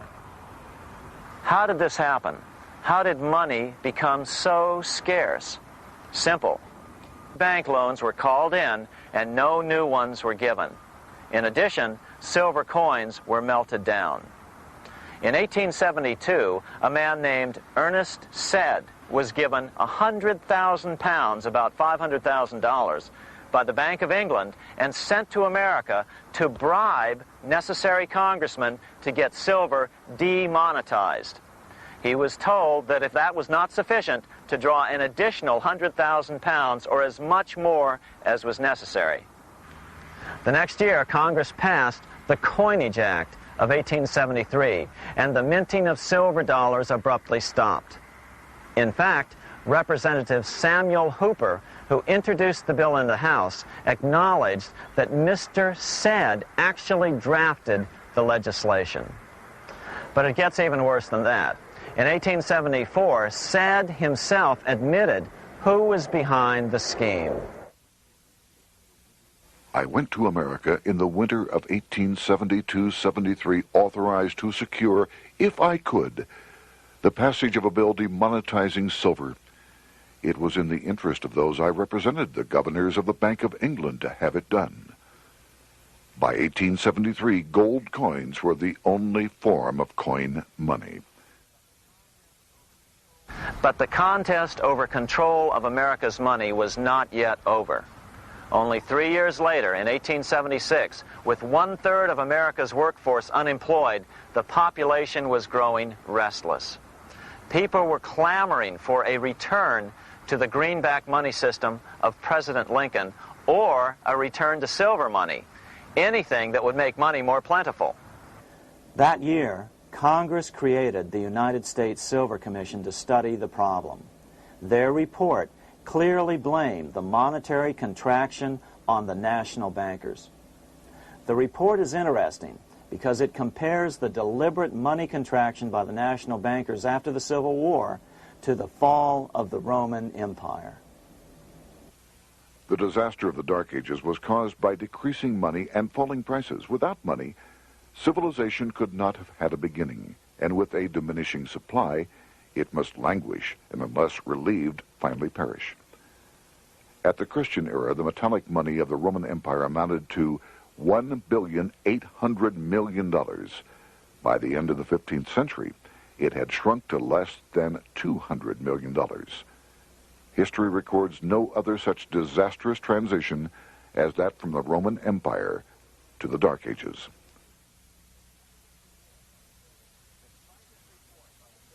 Despite this report by the Silver Commission, Congress took no action. The next year, 1877, riots broke out from Pittsburgh to Chicago. The torches of starving vandals lit up the sky. The bankers huddled to decide what to do. They decided to hang on. Now that they were back in control to a certain extent, they were not about to give it up. At the meeting of the American Bankers Association that year, they urged their membership to do everything in their power to put down the notion of a return to greenbacks. The ABA Secretary, James Buell, authored a letter to the members which blatantly called on the banks to subvert not only Congress, but the press. It is advisable to do all in your power to sustain such prominent daily and weekly newspapers, especially the agricultural and religious press, as will oppose the greenback issue of paper money, and that you will also withhold patronage from all applicants who are not willing to oppose the government issue of money. To repeal the act creating banknotes or to restore to circulation the government issue of money will be to provide the people with money and will therefore seriously affect our individual profits as bankers and lenders. See your congressman at once and engage him to support our interest that we may control legislation. As political pressure mounted in Congress for change, the press tried to turn the American people away from the truth. The New York Tribune put it this way on January 10th, 1878. "The capital of the country is organized at last, and we will see whether Congress will dare to fly in its face." But it didn't work entirely. On February 28, 1878, Congress passed the Sherman Law, allowing the minting of a limited number of silver dollars, ending the 5-year hiatus. This did not end gold backing of the currency, however, nor did it completely free silver. Previous to 1873, anyone who brought silver to the U.S. Mint could have it struck into silver dollars free of charge. No longer. But at least some money began to flow back into the economy again. With no further threat to their control, the bankers loosened up on loans, and the post-Civil War depression was finally ended. 3 years later, the American people elected Republican James Garfield president. Garfield understood how the economy was being manipulated. As a congressman, he had been chairman of the Appropriations Committee and was a member of Banking and Currency. After his inauguration, he slammed the money changers publicly in 1881. Whoever controls the volume of money in any country is absolute master of all industry and commerce. And when you realize that the entire system is very easily controlled, one way or another, by a few powerful men at the top, you will not have to be told how periods of inflation and depression originate. Unfortunately, within a few weeks of making this statement, on July 2nd of 1881, President Garfield was assassinated.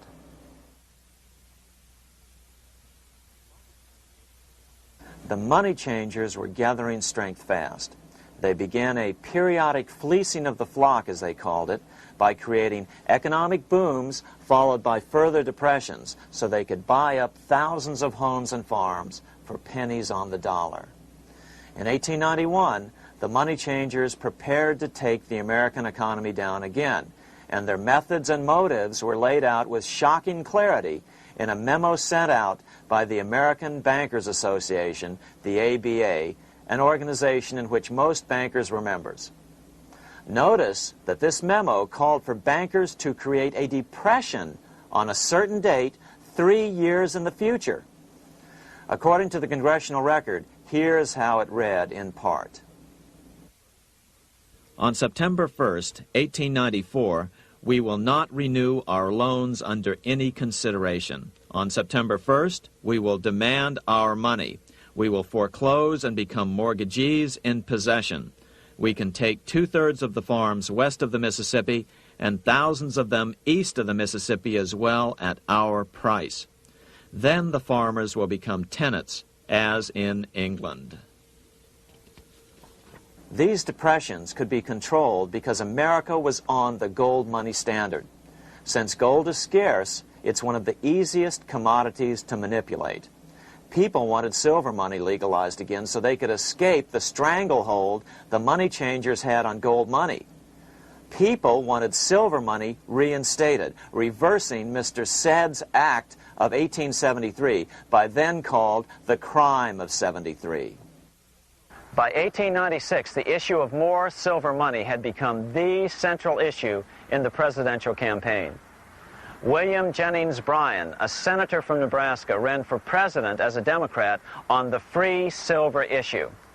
At the Democratic National Convention in Chicago, he made an emotional speech which won him the nomination entitled Crown of Thorns and Cross of Gold. Though Bryan was only 36 years old at the time, this speech is widely regarded as the most famous oration ever made before a political convention. In the dramatic conclusion, Bryan said,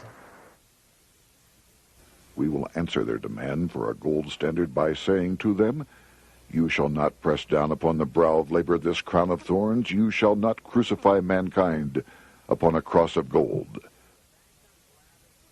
The bankers lavishly supported the Republican candidate, William McKinley, who favored the gold standard. The resulting contest was amongst the most fiercely contested presidential races in American history. Bryan made over 600 speeches in 27 states. The McKinley campaign got manufacturers and industrialists to inform their employees that if Bryan were elected, all factories and plants would close and there would be no work. The ruse succeeded. McKinley beat Bryan by a small margin. Bryan ran for president again in 1900 and in 1908, but fell short each time. During the 1912 Democratic Convention, Bryan was a powerful figure who helped Woodrow Wilson win the nomination. When Wilson became president, he appointed Bryan as Secretary of State, but Bryan soon became disenchanted with the Wilson administration. Bryan served only 2 years in the Wilson administration before resigning in 1915 over the highly suspicious sinking of the Lusitania, the event which was used to drive America into World War I. Although William Jennings Bryan never gained the presidency, his efforts delayed the money changers for 17 years from attaining their next goal, a new, privately owned central bank for America.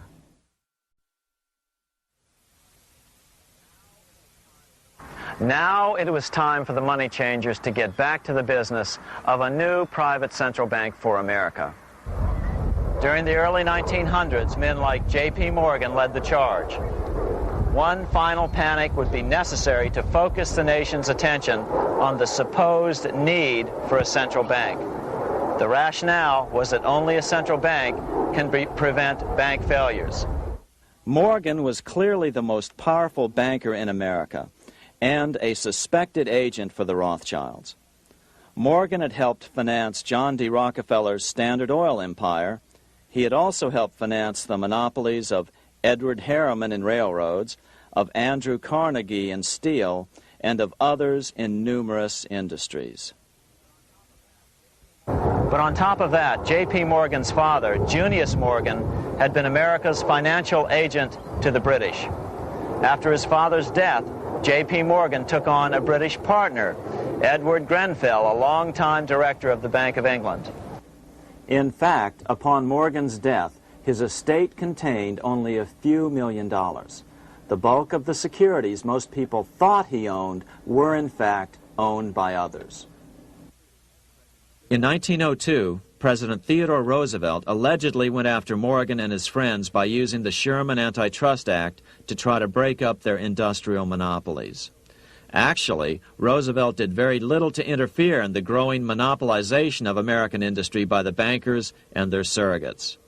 For example, Roosevelt supposedly broke up the Standard Oil monopoly, But it wasn't really broken at all. It was merely divided into 7 corporations, all still controlled by the Rockefellers. The public was aware of this thanks to political cartoonists like Thomas Nast, who referred to the bankers as the money trust. By 1907, the year after Teddy Roosevelt's re-election, Morgan decided it was time to try for a central bank again. Using their combined financial muscle, Morgan and his friends were secretly able to crash the stock market. Thousands of small banks were vastly overextended. Some had reserves of less than 1% thanks to the fractional reserve principle.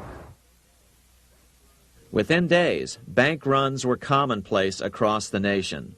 Now Morgan stepped into the public arena and offered to prop up the faltering American economy by supporting failing banks with money he manufactured out of nothing. It was an outrageous proposal, far worse than even fractional reserve banking, but Congress let him do it. Morgan manufactured $200 million worth of this completely reserveless private money and bought things with it, paid for services with it, and sent some of it to his branch banks to lend out at interest. His plan worked. Soon, the public regained confidence in money in general and quit hoarding their currency. But as a result, banking power was further consolidated into the hands of a few large banks. By 1908, the panic was over, and Morgan was hailed as a hero by the president of Princeton University, a man by the name of Woodrow Wilson. All this trouble could be averted if we appointed a committee of 6 or 7 public-spirited men like J.P. Morgan to handle the affairs of our country. Economics textbooks would later explain that the creation of the Federal Reserve System was the direct result of the panic of 1907. Quote, "With its alarming epidemic of bank failures, the country was fed up once and for all with the anarchy of unstable private banking," close quote. But Minnesota Congressman Charles A. Lindbergh Sr., the father of the famous aviator Lucky Lindy, later explained that the panic of 1907 was really just a scam. Those not favorable to the money trust could be squeezed out of business and the people frightened into demanding changes in the banking and currency laws which the money trust would frame.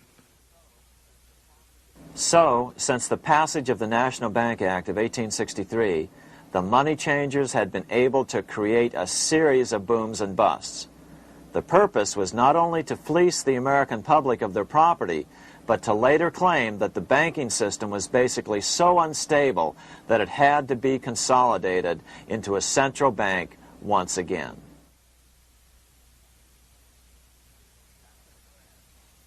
After the crash, Teddy Roosevelt, in response to the panic of 1907, signed into law a bill creating something called the National Monetary Commission. The commission was to study the banking problem and make recommendations to Congress. Of course, the commission was packed with Morgan's friends and cronies. The chairman was a man named Senator Nelson Aldrich from Rhode Island. Aldrich represented the Newport, Rhode Island homes of America's richest banking families. His daughter married John D. Rockefeller, Jr., and together they had 5 sons: John, Nelson, who would become vice president in 1974, Lawrence, Winthrop, and David, the head of the Council on Foreign Relations and former chairman of Chase Manhattan Bank. As soon as the National Monetary Commission was set up, Senator Aldrich immediately embarked on a 2-year tour of Europe, where he consulted at length with the private central bankers in England, France, and Germany. The total cost of his trip alone to the taxpayers was $300,000, an astronomical sum in those days. Shortly after his return, on the evening of November 22, 1910, some of the wealthiest and most powerful men in America boarded Senator Aldrich's private rail car and in the strictest secrecy journeyed to this place, Jekyll Island, off the coast of Georgia. With the group came Paul Warburg. Warburg had been given a $500,000 per year salary to lobby for the passage of a privately owned central bank in America, by the investment firm Kuhn, Loeb and Company. Warburg's partner in this firm was a man named Jacob Schiff, the grandson of the man who shared the Greenshield house with the Rothschild family in Frankfurt. Schiff, as we'll find out later, was in the process of spending $20 million to finance the overthrow of the Tsar in Russia.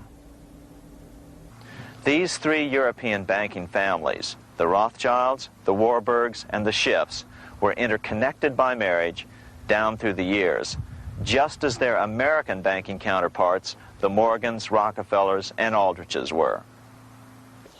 Secrecy was so tight that all 7 primary participants were cautioned to use only first names to prevent servants from learning their identities.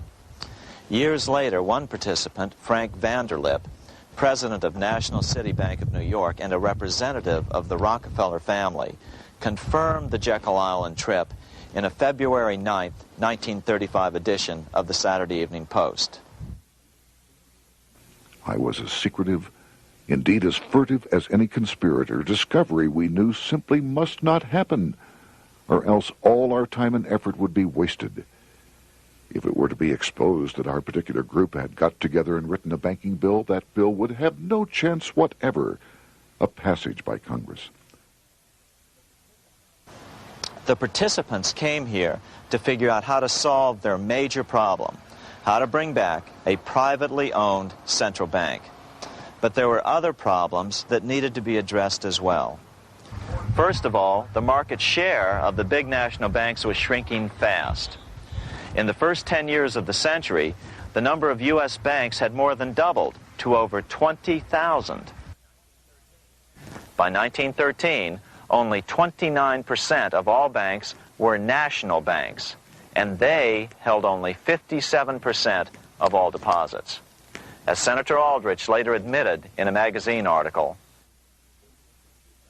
before passage of this act, the New York bankers could only dominate the reserves of New York. Now, we are able to dominate the bank reserves of the entire country.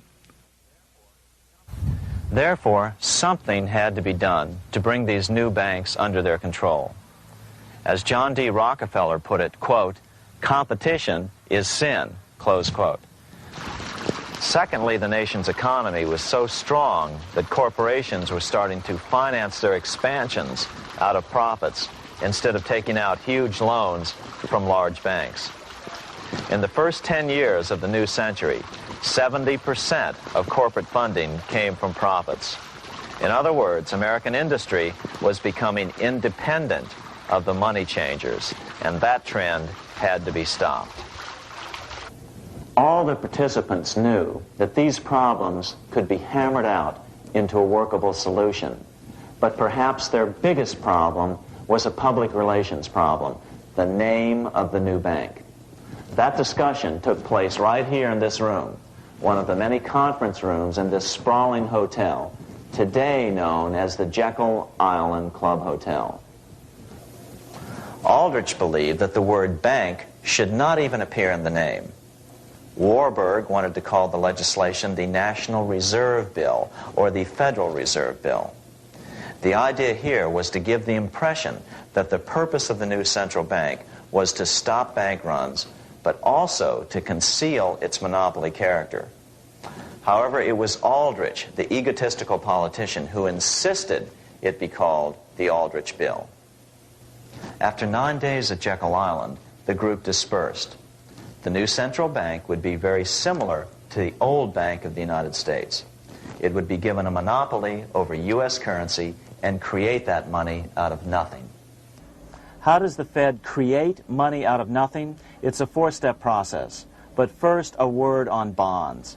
Bonds are simply promises to pay, or government IOUs. People buy bonds to get a secure rate of interest. At the end of the term of the bond, the government repays the bond plus interest, and the bond is destroyed. There are about $3.6 trillion worth of these loans or bonds at present. Now here's the Fed money-making process. Step 1. The Federal Open Market Committee approves the purchase of U.S. bonds on the open market. Step 2. The bonds are purchased by the Fed from whoever is offering them for sale on the open market. Step 3.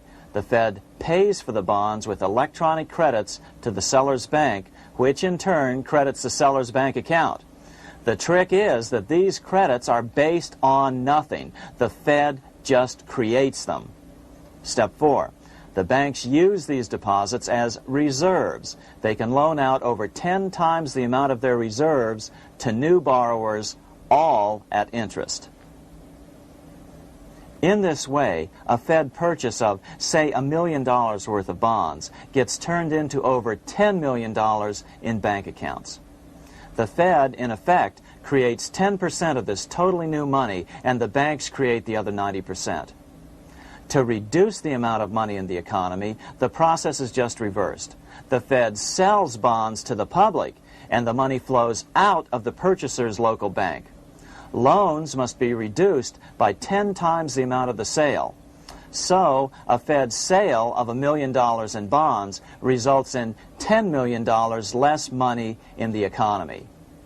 So how does this benefit the bankers whose representatives huddled at Jekyll Island?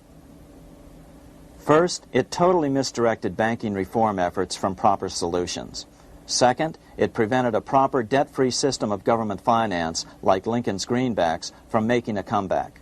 The bond-based system of government finance forced on Lincoln after he created greenbacks was now cast in stone. Third, it delegated to the bankers the right to create 90% of our money supply based on only fractional reserves, which they then loan out at interest.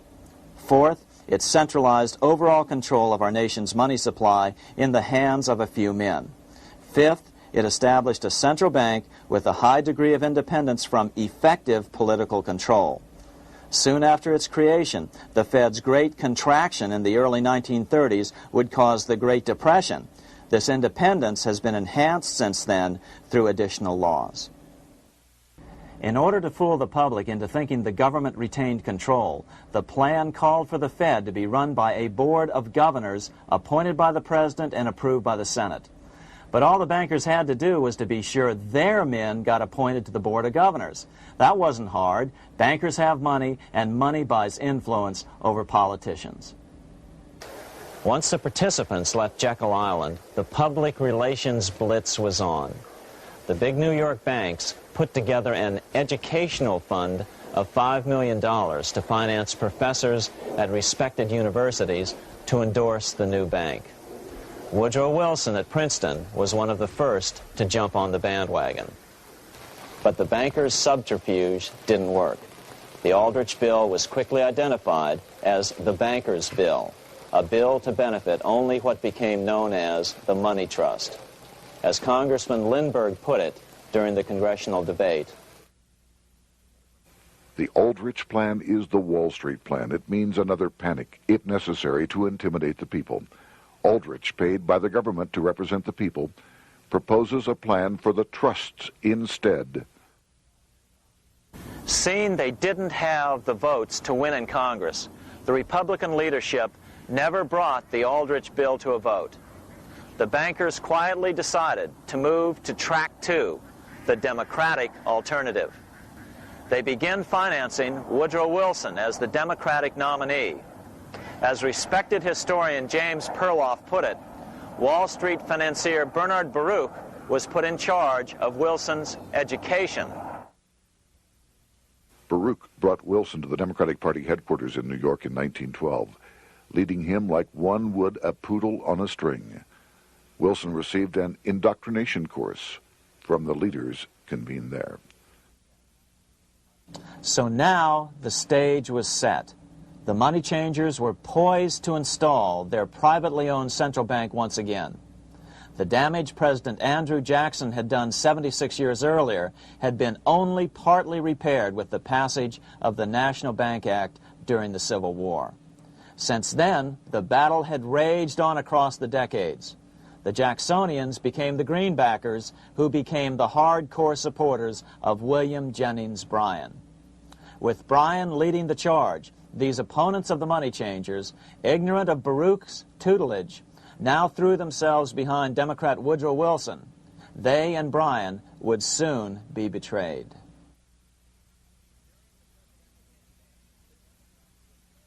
During the presidential campaign, the Democrats were careful to pretend to oppose the Aldrich bill. As Representative Lewis McFadden, himself a Democrat, as well as chairman of the House Banking and Currency Committee, explained it 20 years after the fact. The Aldrich bill was condemned in the platform. When Woodrow Wilson was nominated, the men who ruled the Democratic Party promised the people that if they were returned to power, there would be no central bank established here while they held the reins of government.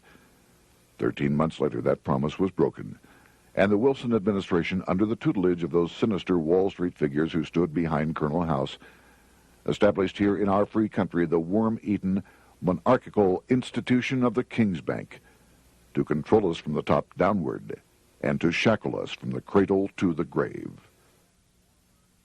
Once Wilson was elected, Morgan, Warburg, Baruch, and company advanced a new plan, which Warburg named the Federal Reserve System. The Democratic leadership hailed the new bill, called the Glass-Owen Bill, as something radically different from the Aldrich Bill. But in fact, the bill was virtually identical in every important detail. In fact, so vehement were the Democratic denials of similarity that Paul Warburg, the father of both bills, had to step in to reassure his paid friends in Congress that the two bills were virtually identical.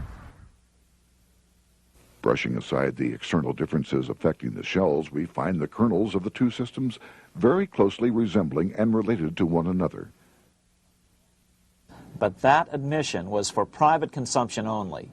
Publicly, the money trust trotted out Senator Aldrich and Frank Vanderlip, the president of Rockefeller's National City Bank of New York and one of the Jekyll Island Seven, to oppose the new Federal Reserve System.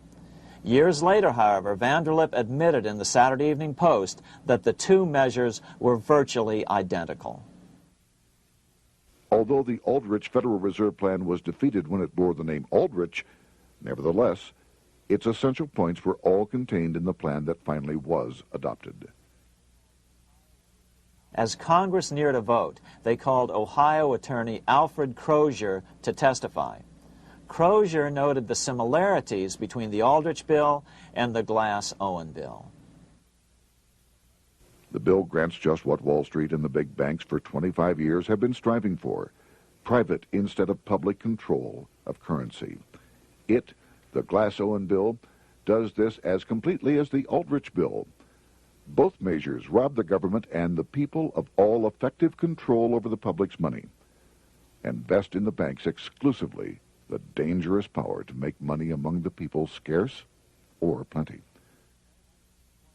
During the debate on the measure, senators complained that the big banks were using their financial muscle to influence the outcome. "There are bankers in this country who are enemies of the public welfare," said one senator. What an understatement. Despite the charges of deceit and corruption, the bill was finally snuck through the Senate on December 22, 1913, after most senators had left town for the holidays, after having been assured by the leadership that nothing would be done until long after the Christmas recess. On the day the bill was passed, Congressman Lindbergh prophetically warned his countrymen that this act establishes the most gigantic trust on earth. When the president signs this bill, the invisible government by the monetary power will be legalized. The people may not know it immediately, but the day of reckoning is only a few years removed. The worst legislative crime of the ages is perpetrated by this banking bill. On top of all this, only weeks earlier, Congress had finally passed a bill legalizing income tax. Why was the income tax law important? Because bankers finally had in place a system which would run up a virtually unlimited federal debt. How would the interest on this debt be repaid? Never mind the principal. Remember, a privately owned central bank creates the principal out of nothing. The federal government was small then. Up to then, it had subsisted merely on tariffs and excise taxes. No, just as with the Bank of England, the interest payments had to be guaranteed by direct taxation of the people. The money changers knew that if they had to rely on contributions from the states, eventually the individual state legislatures would revolt and either refuse to pay the interest on their own money or at least bring political pressure to bear to keep the debt small. It is interesting to note that in 1895, the Supreme Court had found a similar income tax law to be unconstitutional. The Supreme Court even found a corporate income tax law unconstitutional in 1909. As a result, Senator Aldrich hustled a bill for a constitutional amendment allowing income tax through the Congress. The proposed 16th Amendment to the Constitution was then sent to the state legislatures for approval. But some critics claim that the 16th Amendment was never ratified by the necessary 3/4 of the states. In other words, the 16th Amendment may not be legal. But the money changers were in no mood to debate the fine points. By October of 1913, Senator Aldrich had hustled the income tax bill through Congress. Without the power to tax the people directly and bypass the states, the Federal Reserve Bill would be far less useful to those who wanted to drive America deeply into their debt. A year after the passage of the Federal Reserve Bill, Congressman Lindbergh explained how the Fed created what we have come to call the business cycle and how they use it to their advantage. To cause high prices, all the Federal Reserve Board will do will be to lower the rediscount rate, producing an expansion of credit and a rising stock market. Then, when businessmen are adjusted to these conditions, it can check prosperity in mid-career by arbitrarily raising the rate of interest. It can cause the pendulum of a rising and falling market to swing gently back and forth by slight changes in the discount rate, or cause violent fluctuations by a greater rate variation. And in either case, it will possess inside information as to financial conditions and advanced knowledge of the coming change, either up or down.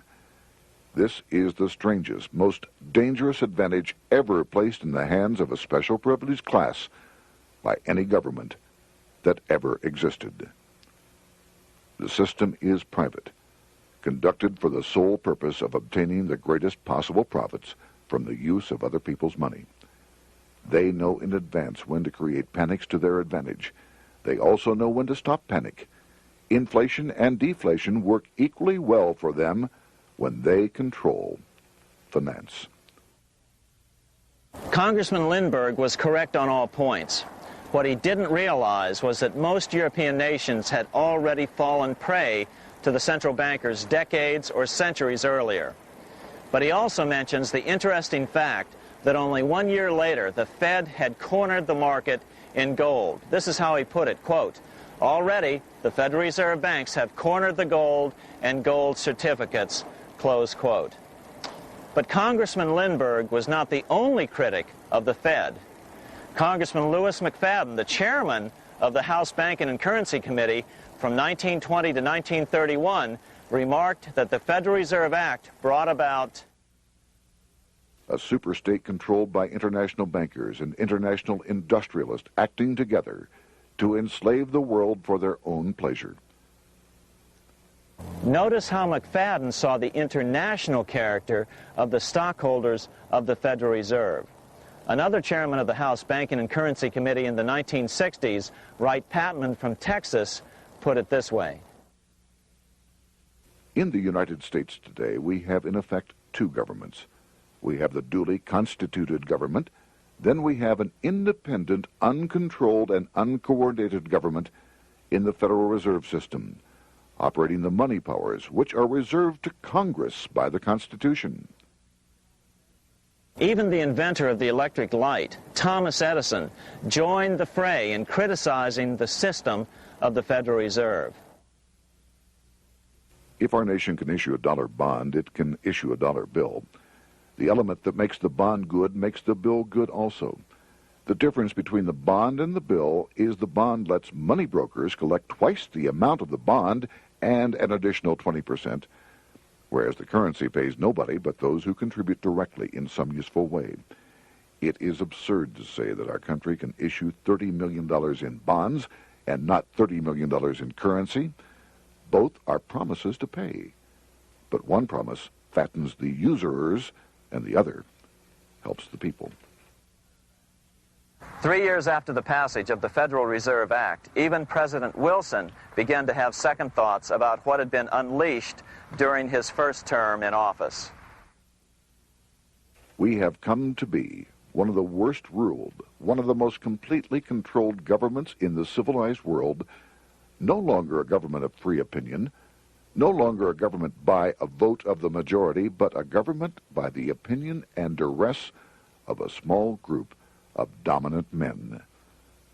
Some of the biggest men in the United States in the field of commerce and manufacture are afraid of something. They know that there is a power somewhere so organized, so subtle, so watchful, so interlocked, so complete, so pervasive, that they had better not speak above their breath when they speak in condemnation of it. Before his death in 1924, President Wilson realized the full extent of the damage he had done to America when he confessed, "I have unwittingly ruined my government." So finally, the money changers, those who profit by manipulating the amount of money in circulation, had their privately owned central bank installed again in America. The major newspapers, which they also owned, hailed passage of the Federal Reserve Act of 1913, telling the public that now depressions could be scientifically prevented. The fact of the matter was that now depressions could be scientifically created.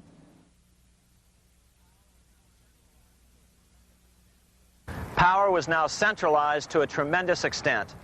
Now it was time for a war, a really big war. In fact, the First World War. Of course, to the central bankers, the political issues of war don't matter nearly as much as the profit potential, and nothing creates debts like warfare. England was the best example at that time. During the 119-year period between the founding of the Bank of England and Napoleon's defeat at Waterloo, England had been at war for 56 years, and much of the remaining time she'd been preparing for war. In World War I, the German Rothschilds loaned money to the Germans, the British Rothschilds loaned money to the British, and the French Rothschilds loaned money to the French. In America, J.P. Morgan was the sales agent for war materials to both the British and the French. In fact, 6 months into the war, Morgan became the largest consumer on earth, spending $10 million a day. His offices here at 23 Wall Street were mobbed by brokers and salesmen trying to cut a deal. In fact, it got so bad that the bank had to post guards at every door and at the partners' homes as well. Many other New York bankers made out as well from the war. President Wilson appointed Bernard Baruch to head the War Industries Board. According to historian James Perloff, both Baruch and the Rockefellers profited by some $200 million during the war. But profits were not the only motive. There was also revenge. The money changers never forgave the czars for their support of Lincoln during the Civil War. Also, Russia was the last major European nation to refuse to give in to the privately owned central bank scheme. 3 years after World War I broke out, the Russian Revolution toppled the Tsar and installed the scourge of communism. Jacob Schiff of Kuhn Loeb and Company bragged from his deathbed that he had spent $20 million towards the defeat of the Tsar. Money was funneled from England to support the revolution as well. Why would some of the richest men in the world financially back communism, the system that was openly vowing to destroy the so-called capitalism that made them wealthy? Researcher Gary Allen explained it this way. If one understands that socialism is not a share the wealth program, but is in reality a method to consolidate and control the wealth, then the seeming paradox of super-rich men promoting socialism becomes no paradox at all. Instead, it becomes logical, even the perfect tool of power-seeking megalomaniacs. Communism, or more accurately socialism, is not a movement of the downtrodden masses, but of the economic elite. As W. Cleon Skousen put it, In his 1970 book, The Naked Capitalist, Power from any source tends to create an appetite for additional power. It was almost inevitable that the super-rich would one day aspire to control not only their own wealth, but the wealth of the whole world. To achieve this, they were perfectly willing to feed the ambitions of the power-hungry political conspirators who were committed to the overthrow of all existing governments and the establishments of a central worldwide dictatorship. but what if these revolutionaries get out of control and try to seize power from the super-rich? After all, it was Mao Zedong who in 1938 stated his position concerning power. Political power grows out of the barrel of a gun. The Wall Street, London axis elected to take the risk. The master planners attempted to control revolutionary communist groups by feeding them vast quantities of money when they obeyed, and contracting their money supply, or even financing their opposition if they got out of control. Lenin began to understand that although he was the absolute dictator of the new Soviet Union, he was not pulling the financial strings. Someone else was silently in control. The state does not function as we desired. The car does not obey. A man is at the wheel and seems to lead it, but the car does not drive in the desired direction. It moves as another force wishes. Who is behind it? Representative Louis T. McFadden, the chairman of the House Banking and Currency Committee throughout the 1920s and into the Great Depression years of the 1930s, explained it this way. The course of Russian history has indeed been greatly affected by the operations of international bankers. The Soviet government has been given United States Treasury funds by the Federal Reserve Board, acting through the Chase Bank. England has drawn money from us through the Federal Reserve banks and has relent it at high rates of interest to the Soviet government. The Dnipro Dam was built with funds unlawfully taken from the United States Treasury by the corrupt and dishonest Federal Reserve Board and the Federal Reserve banks. In other words, the Fed and the Bank of England, at the behest of the international bankers who controlled them, were creating a monster, one which would fuel 7 decades of unprecedented communist revolution, warfare, and most importantly, debt. In case you think there's some chance that the money changers got communism going and then lost control, in 1992, the Washington Times reported that Russian President Boris Yeltsin was upset that most of the incoming foreign aid was being siphoned off, quote, straight back into the coffers of Western banks in debt service, close quote. No one in his right mind would claim that a war as large as World War I had a single cause. Wars are complex things with many causative factors. But on the other hand, it would also be equally foolish to ignore as a prime cause of World War I those who would profit the most from the war. The role of the money changers is no wild conspiracy theory. They had a motive, a short-ranged, self-serving motive, as well as a long-range political motive of advancing totalitarian governments, with the money changers maintaining the financial clout to control whatever politician might emerge as the leader.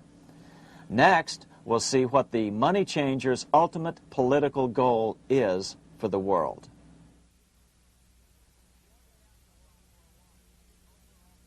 Shortly after World War I, the overall political agenda of the money changers began to be clear.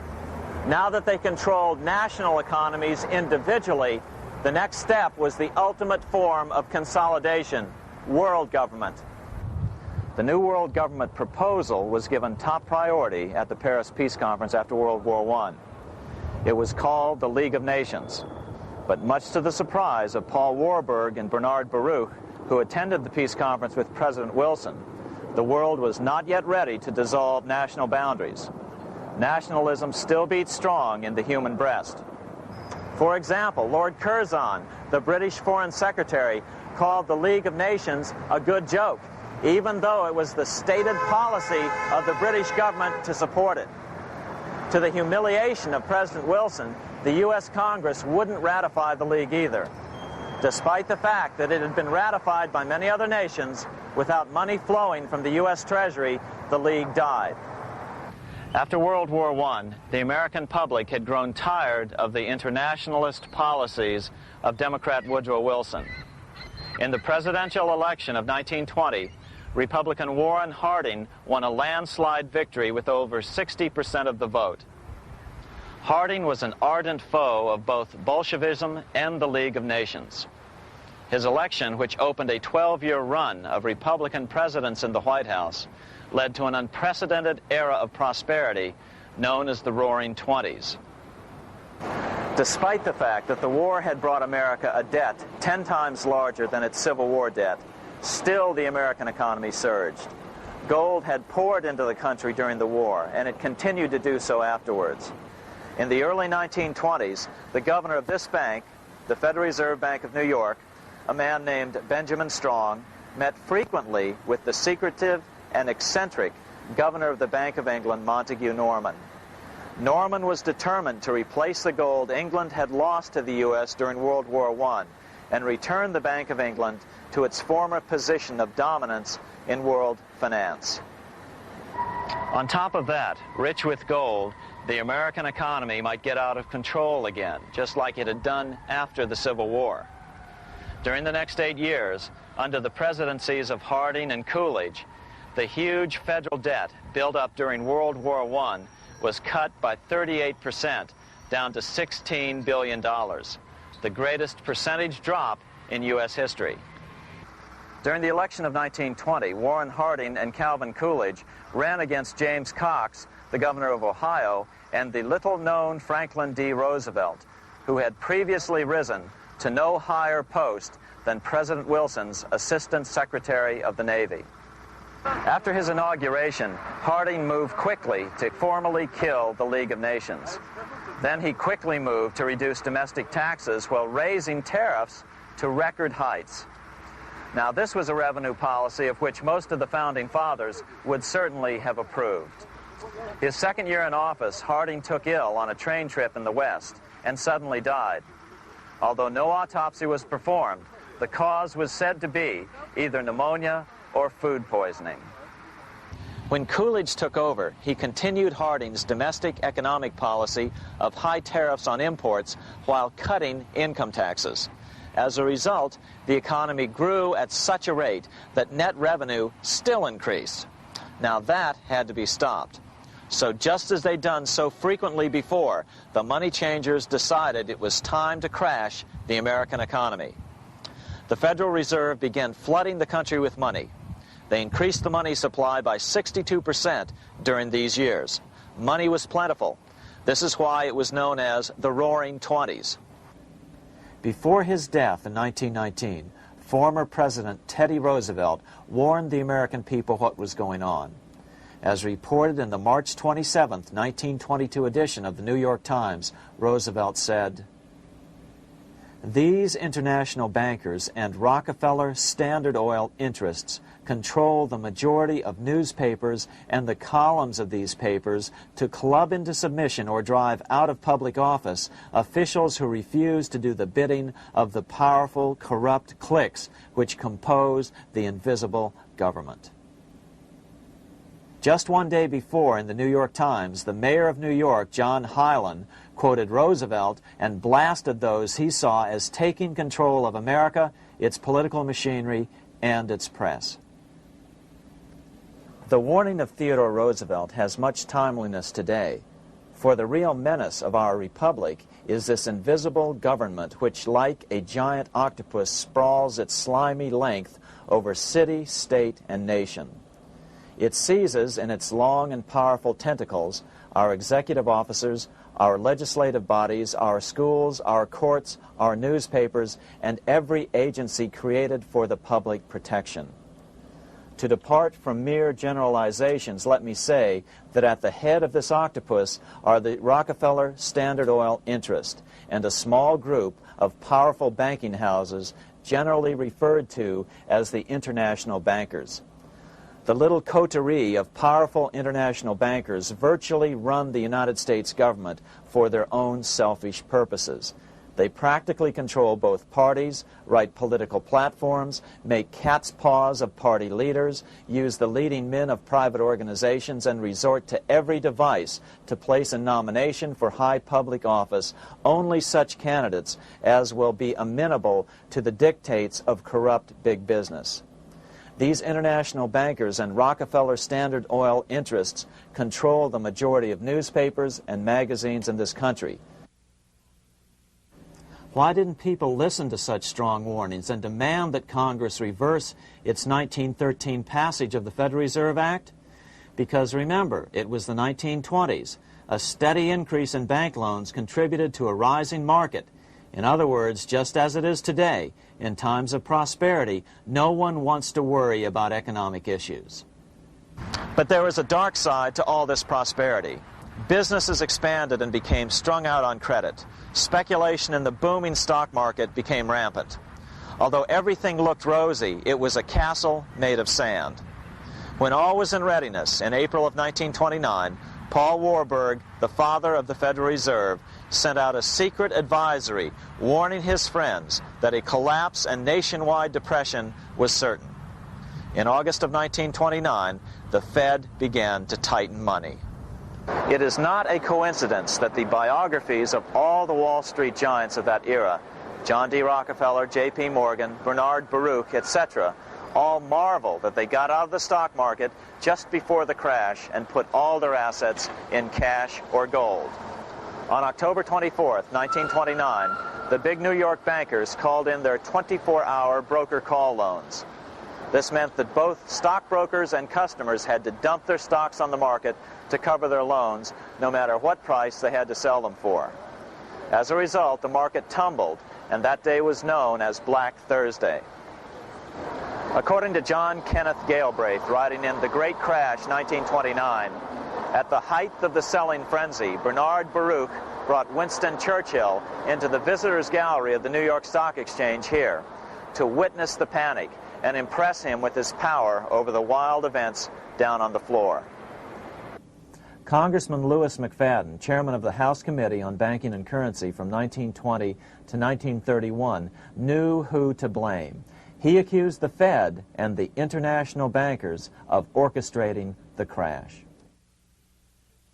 It was not accidental. It was a carefully contrived occurrence.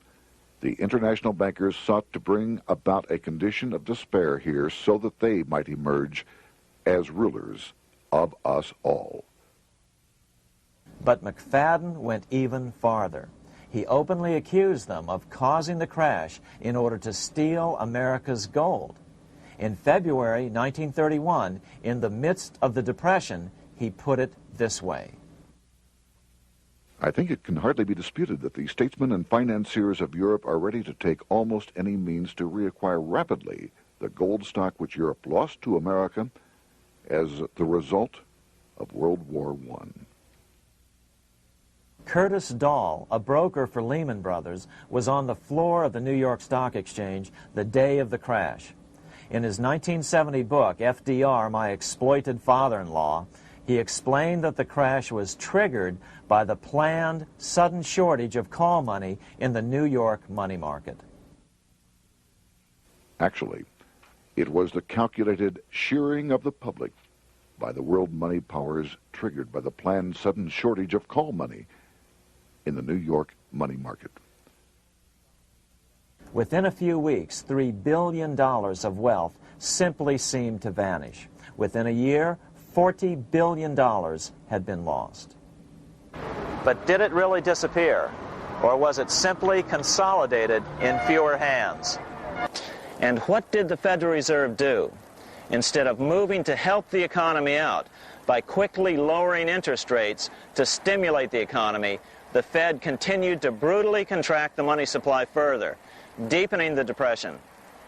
Between 1929 and 1933, the Fed reduced the money supply by an additional 33%. Although most Americans have never heard that the Fed was the cause of the Depression, this is well known among top economists.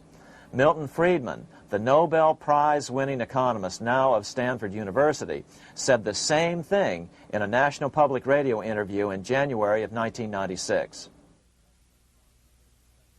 The Federal Reserve definitely caused the Great Depression by contracting the amount of currency in circulation by 1/3 from 1929 to 1933. But the money lost by most Americans during the Depression didn't just vanish. It was just redistributed into the hands of those who had gotten out just before the crash and had purchased gold, which is always a safe place to put your money just before a depression. But America's money also went overseas. Incredibly, as President Hoover was heroically trying to rescue banks and prop up businesses, with millions of Americans starving as the Great Depression deepened, millions of dollars were being spent rebuilding Germany from damage sustained during World War I. 8 years before Hitler would invade Poland, Representative Louis McFadden, chairman of the House Banking and Currency Committee, warned Congress that Americans were paying for Hitler's rise to power. After World War I, Germany fell into the hands of the German international bankers. Those bankers bought her, and they now own her lock, stock, and barrel. They have purchased her industries, they have mortgages on her soil, they control her production, they control all her public utilities. The international German bankers have subsidized the present government of Germany, and they have also supplied every dollar of the money Adolf Hitler has used in his lavish campaign to build up a threat to the government of Brüning. When Brüning fails to obey the orders of the German international bankers, Hitler is brought forth to scare the Germans into submission. Through the Federal Reserve Board, over $30 billion of American money has been pumped into Germany. You have all heard of the spending that's taken place in Germany. Modernistic dwellings, her great planetariums, her gymnasiums, her swimming pools, her fine public highways, her perfect factories. All this was done on our money. All this was given to Germany through the Federal Reserve Board. The Federal Reserve Board has pumped so many billions of dollars into Germany that they dare not name the total. Franklin D. Roosevelt was swept into office during the 1932 presidential election. Once Roosevelt was in office, however, sweeping emergency banking measures were immediately announced, which did nothing but increase the Fed's power over the money supply. Then, and only then, did the Fed finally begin to loosen the purse strings and feed new money out to the starving American people. At first, Roosevelt railed against the money changers as being the cause of the Depression. Believe it or not, this is what he said on March 4th, 1933, in his inaugural address. Practices of the unscrupulous money changers stand indicted in the court of public opinion, rejected by the hearts and minds of men. The money changers have fled from their high seats in the temple of our civilization. But 2 days later, Roosevelt declared a bank holiday and closed all banks. Later that year, Roosevelt outlawed private ownership of all gold bullion and all gold coins with the exception of rare coins. Most of the gold in the hands of the average American was in the form of gold coins. The new decree was, in effect, a confiscation. Those who didn't comply risk as much as 10 years in prison and a $10,000 fine, the equivalent of $100,000 today. Out in small-town America, some people didn't trust Roosevelt's order. Many were torn between keeping their hard-earned wealth or obeying the government. Those who did turn in their gold were paid the official price for it, $20.66 per ounce. So unpopular was the confiscation order that no one anywhere in government would take credit for authoring it. No congressman claimed it. At the signing ceremony, President Roosevelt made it clear to all present that he was not the author of it and publicly stated that he had not ever read it. Even his Secretary of the Treasury said he'd never read it either, saying it was, quote, what the experts wanted. Roosevelt convinced the public to give up their gold by saying that pooling the nation's resources was necessary to get America out of the Depression. With great fanfare, he ordered a new bullion depository built to hold the mountain of gold the U.S. government was illegally confiscating. By 1936, the U.S. bullion depository at Fort Knox was completed, and in January 1937, the gold began to flow into it. The rip-off of the ages was about to proceed. In 1935, once the gold had all been turned in, the official price of gold was suddenly raised to $35 per ounce. But the catch was, only foreigners could sell their gold at the new higher price. The money changers who had heeded Warburg's note and gotten out of the stock market just before the crash and bought gold at $20.66 per ounce, then shipped it to London, could now bring it back and sell it back to the government, nearly doubling their money while the average American starved. The Fort Knox Bullion Depository sits here in the middle of the Fort Knox Military Reservation, 30 miles southwest of Louisville, Kentucky. This was as close as we were permitted to get to the depository despite years of letters from members of Congress to allow our film crew inside. The 4-acre grounds immediately surrounding the building are guarded by an electrified steel fence, an open moat, and 4 machine gun-armed guard pillboxes at the structure's corners. When the gold began arriving on January 13, 1937, there was unprecedented security.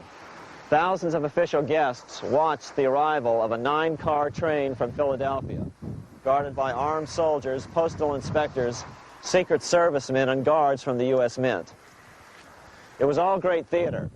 America's gold supply from across the land had been pooled, supposedly for the public benefit, and then safely tucked into Fort Knox.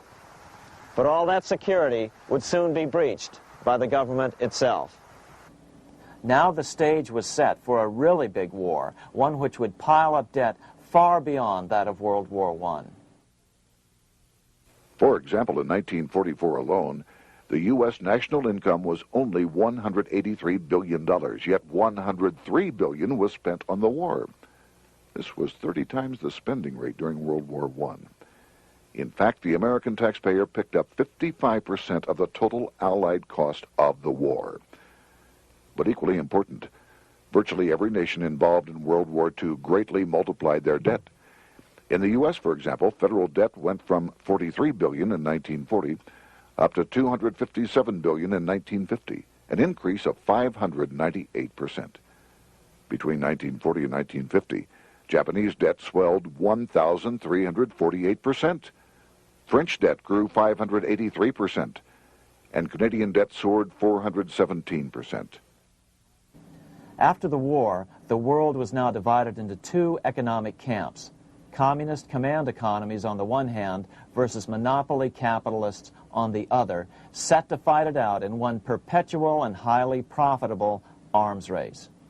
It was finally time for the central bankers to embark in earnest on their 3-step plan to centralize the economic systems of the entire world and finally bring about their global government or New World Order.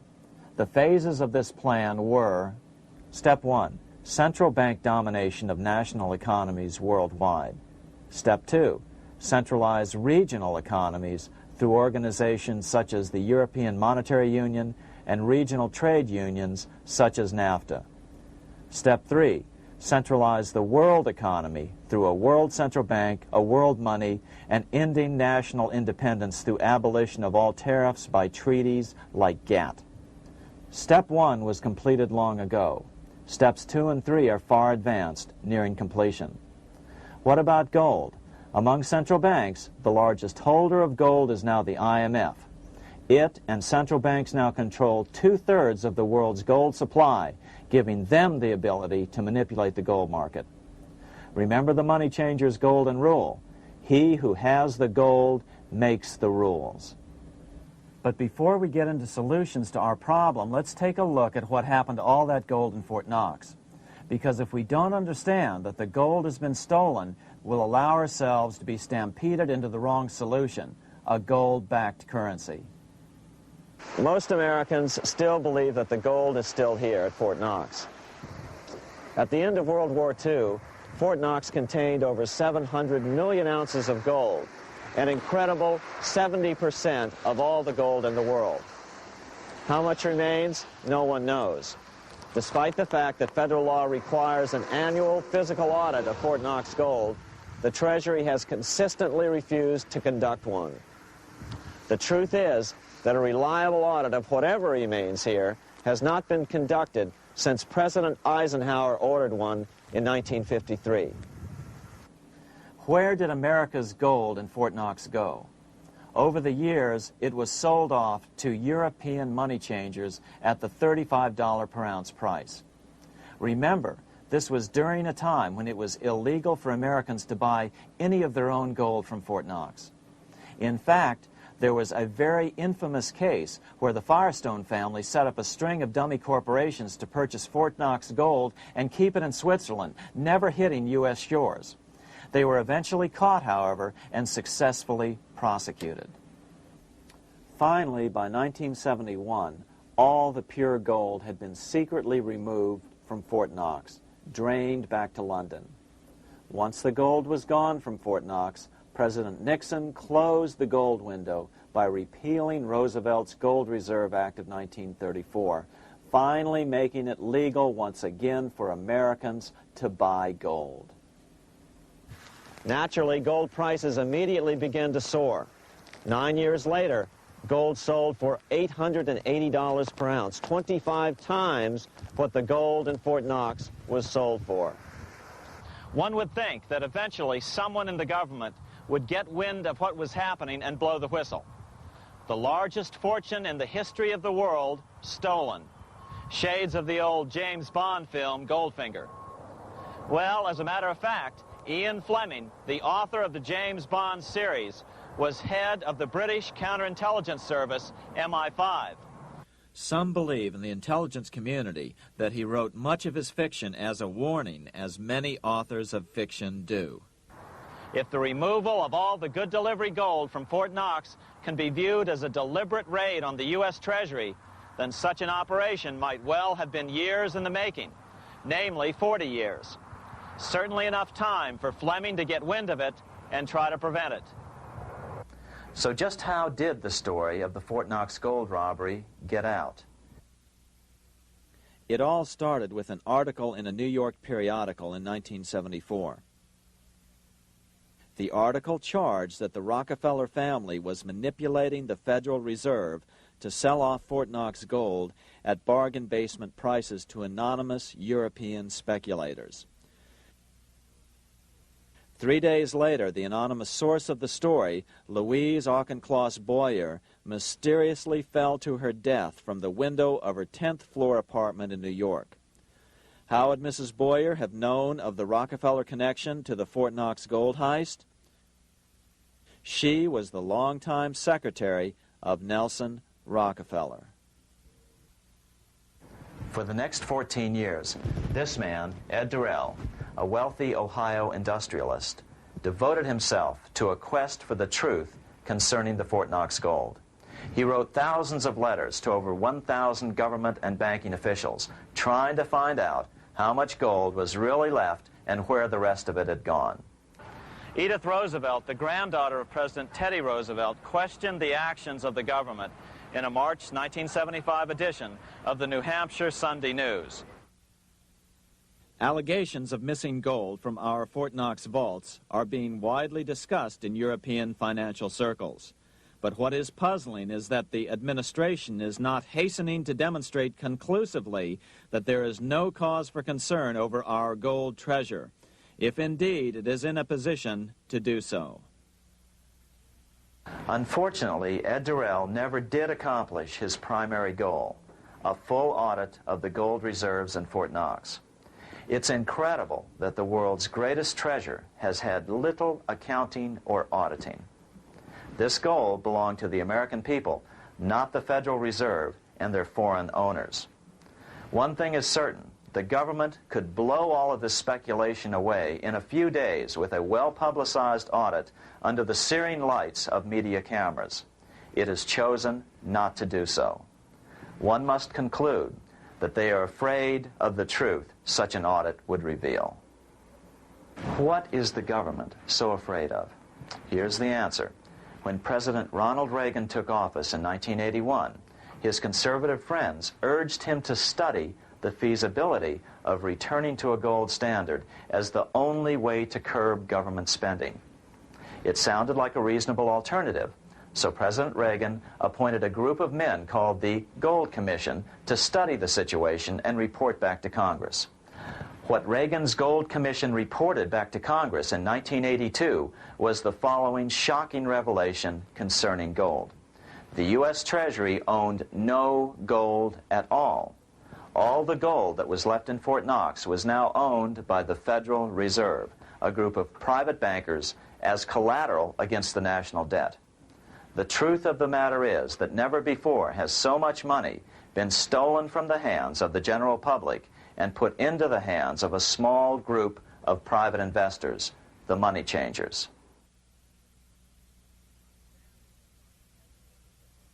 I'm standing in front of the headquarters of the International Monetary Fund located in Washington, D.C. Across the street, right over there, is the headquarters of the World Bank. What are these organizations and who controls them? And most importantly, are they about to create a huge worldwide depression? Let us step back in time for a moment to the aftermath of World War I. People were tired of war, so under the guise of peacemaking, the international bankers devised a plan to consolidate power even further. Claiming only an international government would stem the tide of world wars, the money changers pushed forward a proposal for world government which stood on three legs. A world central bank to be called the Bank of International Settlements, a world judiciary to be called the World Court located in The Hague, the Netherlands, and a world executive and legislature to be called the League of Nations. As President Clinton's mentor, Georgetown historian Carroll Quigley wrote in his 1966 book, Tragedy and Hope, the powers of financial capitalism had a far-reaching plan, nothing less than to create a world system of financial control in private hands, able to dominate the political system of each country and the economy of the world as a whole. This system was to be controlled in a feudalistic fashion by the central banks of the world, acting in concert by secret agreements arrived at in frequent meetings and conferences. The apex of the system was to be the Bank for International Settlements in Bâle, Switzerland, a private bank owned and controlled by the world central banks, which were themselves private corporations. Each central bank sought to dominate its government by its ability to control treasury loans, to manipulate foreign exchanges, to influence the level of economic activity in the country, and to influence cooperative politicians by subsequent economic rewards in the business world. Despite intense pressure from the international bankers and the press, a handful of U.S. senators, led by Senator Henry Cabot Lodge, kept the U.S. out of these schemes. Without U.S. participation, the League was doomed. Incredibly, even though the U.S. rejected the World Central Bank, the BIS, the New York Federal Reserve ignored its government and arrogantly sent representatives to Switzerland to participate in the central bankers' meeting right up until 1994, when the U.S. was finally officially dragged into it. Their world government schemes thwarted, the bankers resorted to the old formula, another war to wear down the resistance to world government while reaping handsome profits. To this end, Wall Street helped resurrect Germany through the Thyssen banks, which were affiliated with the Harriman interest in New York, just as the Chase Bank had assisted in the financing of the Bolshevik Revolution in Russia during World War I. Chase Bank was controlled by the Rockefeller family. Subsequently, it was merged with Warburg's Manhattan Bank to form the Chase Manhattan Bank. Now this has merged with Chemical Bank of New York, making it the largest Wall Street bank. Their strategy worked. Even before World War II was over, world government was back on track. In 1944, at Bretton Woods, New Hampshire, the International Monetary Fund and the World Bank were approved with full U.S. participation. The Second League of Nations, renamed the United Nations, was approved in 1945. Soon, a new international court system was functioning as well. All effective opposition to these international bodies before the war had evaporated in the heat of war, just as planned. These new organizations simply repeated on a world scale what the National Banking Act of 1864 and the Federal Reserve Act of 1913 had established in the U.S. They created a banking cartel composed of the world's central banks, which gradually assumed the power to dictate credit policies to the banks of all the nations. For example, just as the Federal Reserve Act authorized the creation of a new national fiat currency called Federal Reserve Notes, the IMF has been given the authority to issue a world fiat money called Special Drawing Rights, or SDRs. To date, the IMF has created in excess of $30 billion worth of SDRs. Member nations are being pressured to make their currencies fully exchangeable for SDRs. In 1968, Congress approved laws authorizing the Fed to accept SDRs as reserves in the U.S. and to issue Federal Reserve notes in exchange for SDRs. What does that mean? It means that in the U.S., SDRs are already a part of our lawful money. And what about gold? SDRs are already partially backed by gold. And with 2/3 of world gold now in the hands of central banks, the money changers can go about structuring the world's economic future in whichever way they deem most profitable. Keep in mind, just as the Fed is controlled by its Board of Governors, the IMF is controlled by its Board of Governors, which are either the heads of the different central banks or the heads of the various national treasury departments dominated by their central banks. Voting power in the IMF gives the U.S. and the U.K., that is to say the Fed and the Bank of England, effective control. Just as the Fed controls the amount of money in the U.S., the BIS, IMF, and World Bank control the money supply for the world. So we see the repetition of the old goldsmith's fraud replicated on the national scale with central banks like the Fed and on the international scale by the three arms of the World Central Bank. Is this organization of the BIS, the IMF, and the World Bank, which we refer to collectively as the World Central Bank, presently expanding and contracting world credit? Yes. Regulations put into effect in 1988 by the BIS required the world's bankers to raise their capital and reserves to 8% of liabilities by 1992. Increased capital requirements put an upper limit to the fractional reserve lending, similar to the way cash reserve requirements do. What has this seemingly insignificant regulation made in a Swiss city 8 years ago meant to the world? It means our banks cannot loan more and more money to buy more and more time before the next depression, as a maximum loan ratio is now set. It means those nations with the lowest bank reserves in their systems have already felt the terrible effects of this credit contraction as their banks scrambled to raise money to increase their reserves to 8%. To raise the money, they had to sell stocks, which depressed their stock markets and began the depression first in their countries. Japan, which in 1988 had among the lowest capital and reserve requirements and thus was the most affected by the regulation, has experienced a financial crash which began almost immediately in 1989, which has wiped out a staggering 50% of the value of its stock market since 1990 and 60% of the value of its commercial real estate. the Bank of Japan has lowered its interest rates to 0.5%, practically giving away money to resurrect the economy, but still the depression worsens. Due to the $20 billion U.S. bailout of Mexico, the financial collapse in that nation is already known here.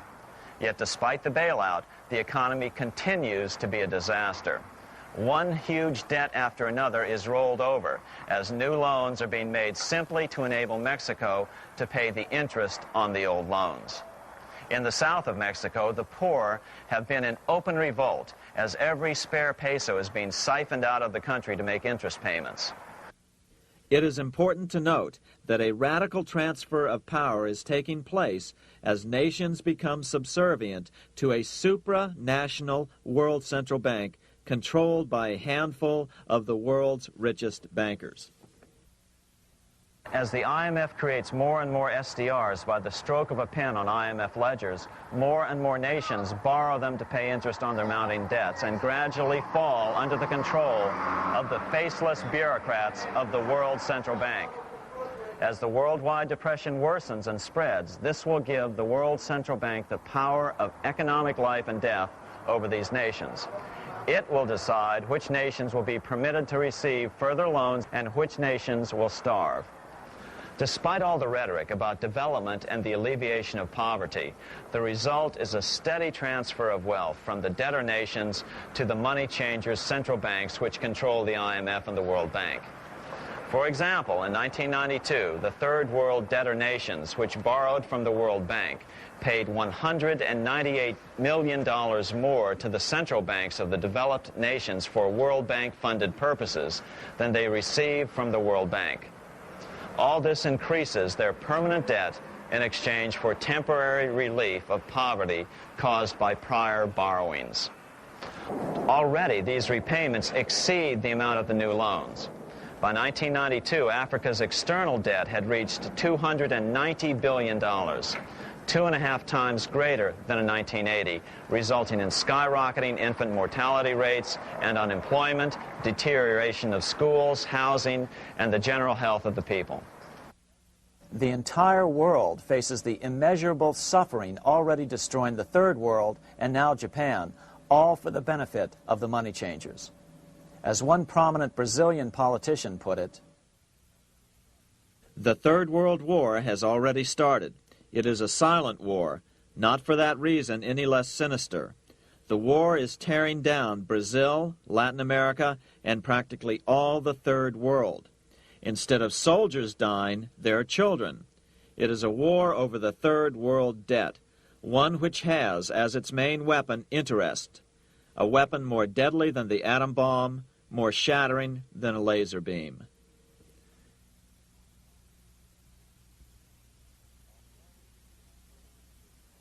Although it would be absurd to ignore the pivotal role played by influential families such as the Rothschilds, the Warburgs, the Schiffs, the Morgans, and the Rockefellers in any review of the history of central banking and fractional banking, keep in mind, by now, central banks and the large commercial banks are up to 3 centuries old and deeply entrenched in the economic life of many nations.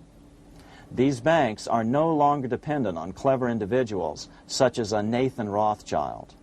Years ago, the question of ownership was important, but no longer. For example, both the Bank of England and the Bank of France were nationalized after World War II, and nothing changed, nothing at all.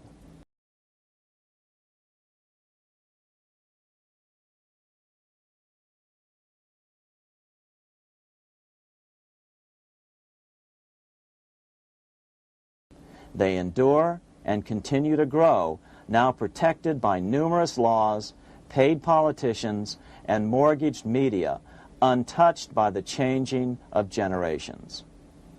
3 centuries have given them an aura of respectability. The old school tie is now worn by the 6th generation son, who's been raised in a system that he may never question as he is named to serve on the governing boards of countless philanthropic organizations. To focus attention today on individuals or families, or to attempt to sort out the current holders of power serves little useful purpose and would be a distraction from the cure. The problem is far bigger than that. It is the corrupt banking system that was and is being used to consolidate vast wealth into fewer and fewer hands that is our current economic problem. Change the names of the main players now, and the problem will neither go away nor even miss a beat. Likewise, among the hordes of bureaucrats working in the World Bank, central banks, and international banks, only a tiny fraction have any idea of what's really going on. No doubt they'd be horrified to learn that their work is contributing to the terrible impoverishment and gradual enslavement of mankind to a few incredibly rich plutocrats. So really, there's no use in emphasizing the role of individuals anymore. And the problem even transcends the normal spectrum of political right and left. Both communism and socialism, as well as monopoly capitalism, have been used by the money changers. Today, they profit from either side of the new political spectrum. The big government welfare state on the so-called left wing versus the neoconservative laissez-faire capitalists who want big government totally out of their lives on the right wing. Either way, the bankers win. Monetary reform is the most important political issue facing this nation. That clarified, let's proceed to the conclusions in the spirit Lincoln declared, with malice towards none, with charity towards all. At the start of this video, we ask a number of troubling questions. Let's be sure we've answered them. What's going on in America today? Why are we over our heads in debt? Why can't the politicians bring debt under control? Why are we over our heads in debt? Because we're laboring under a debt money system that is designed and controlled by private bankers.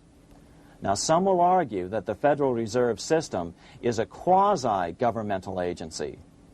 But the President appoints only 2 of the 7 members of the Federal Reserve Board of Governors every 4 years. And he appoints them to 14-year terms, far longer than his own. The Senate does confirm those appointments, but the whole truth is that the President wouldn't dare appoint anyone to that board of whom Wall Street does not approve. Of course, this does not preclude the possibility that some honorable men may be appointed to the Board of Governors. But the fact is that the Fed is specifically designed to operate independently of our government, as are nearly all other central banks. Some argue that the Fed promotes monetary stability. We saw the current head of the Bank of England, Eddie George, claim that this was the most important role of a central bank. In fact, the Fed's record of stabilizing the economy shows it to be a miserable failure in this regard. Within the first 25 years of its existence, the Fed caused 3 major economic downturns, including the Great Depression, and for the last 30 years has shepherded the American economy into a period of unprecedented inflation. Again, this is not some wild conspiracy theory. It's a well-known fact among top economists. As Nobel Prize-winning economist Milton Friedman put it, the stock of money, prices, and output was decidedly more unstable after the establishment of the Federal Reserve System than before. The most dramatic period of instability in output was, of course, the period between the 2 wars, which includes the severe monetary contractions of 1920-21, 1929-33, and 1937-38. No other 20-year period in American history contains as many as 3 such severe contractions. This evidence persuades me that at least a third of the price rise during and just after World War I is attributable to the establishment of the Federal Reserve System, and that the severity of each of the major contractions, 1920-21, 1929-33, and 1937-38, is directly attributable to acts of commission and omission by the reserve authorities. Any system which gives so much power and so much discretion to a few men so that mistakes, excusable or not, can have such far-reaching effects is a bad system. It is a bad system to believers in freedom just because it gives a few men such power without any effective check by the body politic. This is the key political argument against an independent central bank. To paraphrase Clemenceau, money is much too serious a matter to be left to the central bankers. We must learn from our history before it is too late. Why can't politicians control the federal debt? Because all our money is created out of debt. Again, it's a debt money system. Our money is created initially by the purchase of U.S. bonds. The public buys bonds like savings bonds, the banks buy bonds, foreigners buy bonds, and when the Fed wants to create more money in the system, it buys bonds, but pays for them with a simple bookkeeping entry which it creates out of nothing. Then this new money created by the Fed is multiplied by a factor of 10 by the banks thanks to the fractional reserve principle. So although the banks don't create currency, they do create checkbook money or deposits by making new loans. They even invest some of this created money. In fact, over $1 trillion of this privately created money has been used to purchase U.S. bonds on the open market, which provides the banks with roughly $50 billion in interest, risk-free, each year, less the interest they pay to some depositors. In this way, through fractional reserve lending, banks create over 90% of the money and therefore cause over 90% of our inflation. What can we do about all this? Fortunately, there's a way to fix the problem fairly easily, speedily, and without any serious financial problems. We can get our country totally out of debt in 1 to 2 years by simply paying off these U.S. bonds with debt-free U.S. notes, just like Lincoln issued. Of course, that by itself would create tremendous inflation, since our currency is presently multiplied by the fractional reserve banking system. But here's the ingenious solution, advanced in part by Milton Friedman, to keep the money supply stable and avoid inflation and deflation while the debt is retired.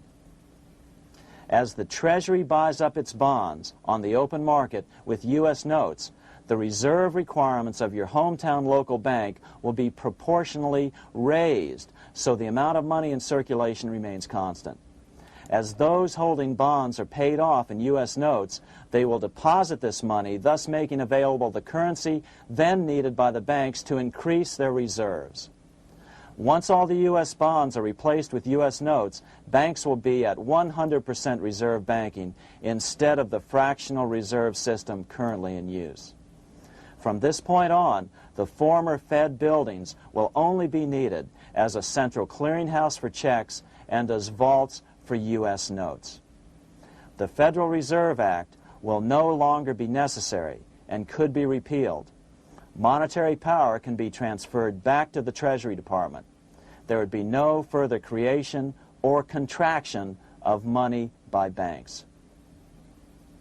By doing it this way, our national debt can be paid off in a single year or so, and the Fed and fractional reserve banking abolished without national bankruptcy, financial collapse, inflation or deflation, or any significant change in the way the average American goes about his business. To the average person, the primary difference would be that for the first time since the Federal Reserve Act was passed in 1913, taxes would begin to go down. Now there's a real national blessing for you, rather than for Hamilton's banker friends. Now let's take a look at these proposals in more detail. Here are the main provisions of a Monetary Reform Act which needs to be passed by Congress. We've drafted a proposed Monetary Reform Act which follows at the end of this tape. Of course, variations with the same results would be equally welcome. 1. Pay off the debt with debt-free U.S. notes. As Thomas Edison put it, if the U.S. can issue a dollar bond, it can issue a dollar bill. They both rest purely on the faith and credit of the United States government. This amounts to a simple substitution of one type of government obligation for another. One bears interest, the other doesn't. Federal Reserve notes could be used for this as well, but could not be printed after the Fed's abolished as we propose, so we suggest using U.S. notes instead. 2. Abolish fractional reserve banking. As the debt is paid off, the reserve requirements of all banks and financial institutions would be raised proportionally at the same time to absorb the new U.S. notes, which would be deposited and become the bank's increased reserves. Towards the end of the first year of the transition period, the remaining liabilities of financial institutions would be assumed or acquired by the U.S. government in a one-time operation. In other words, they too would eventually be paid off with debt-free U.S. notes in order to keep the total money supply stable. At the end of the first year or so, all of the national debt would be paid, and we could start enjoying the benefits of full reserve banking. The Fed would be obsolete, an anachronism. 3. Repeal the Federal Reserve Act of 1913 and the National Banking Act of 1864. These acts delegate the money power to a private banking monopoly. They must be repealed, and the money power handed back to the Department of Treasury, where they were initially under President Abraham Lincoln. No banker or person in any way affiliated with financial institutions should be allowed to regulate banking. After the first two reforms, these acts would serve no useful purpose anyway, since they relate to a fractional reserve banking system. 4. Withdraw the U.S. from the IMF, the BIS, and the World Bank. These institutions, like the Federal Reserve, are designed to further centralize the power of the international bankers over the world's economy, and the U.S. must withdraw from them. Their harmless functions, such as currency exchange, can be accomplished either nationally or in new organizations limited to those functions. Such a monetary reform act would guarantee that the amount of money in circulation would stay very stable, causing neither inflation nor deflation. Remember, for the last 3 decades, the Fed has doubled the American money supply every 10 years.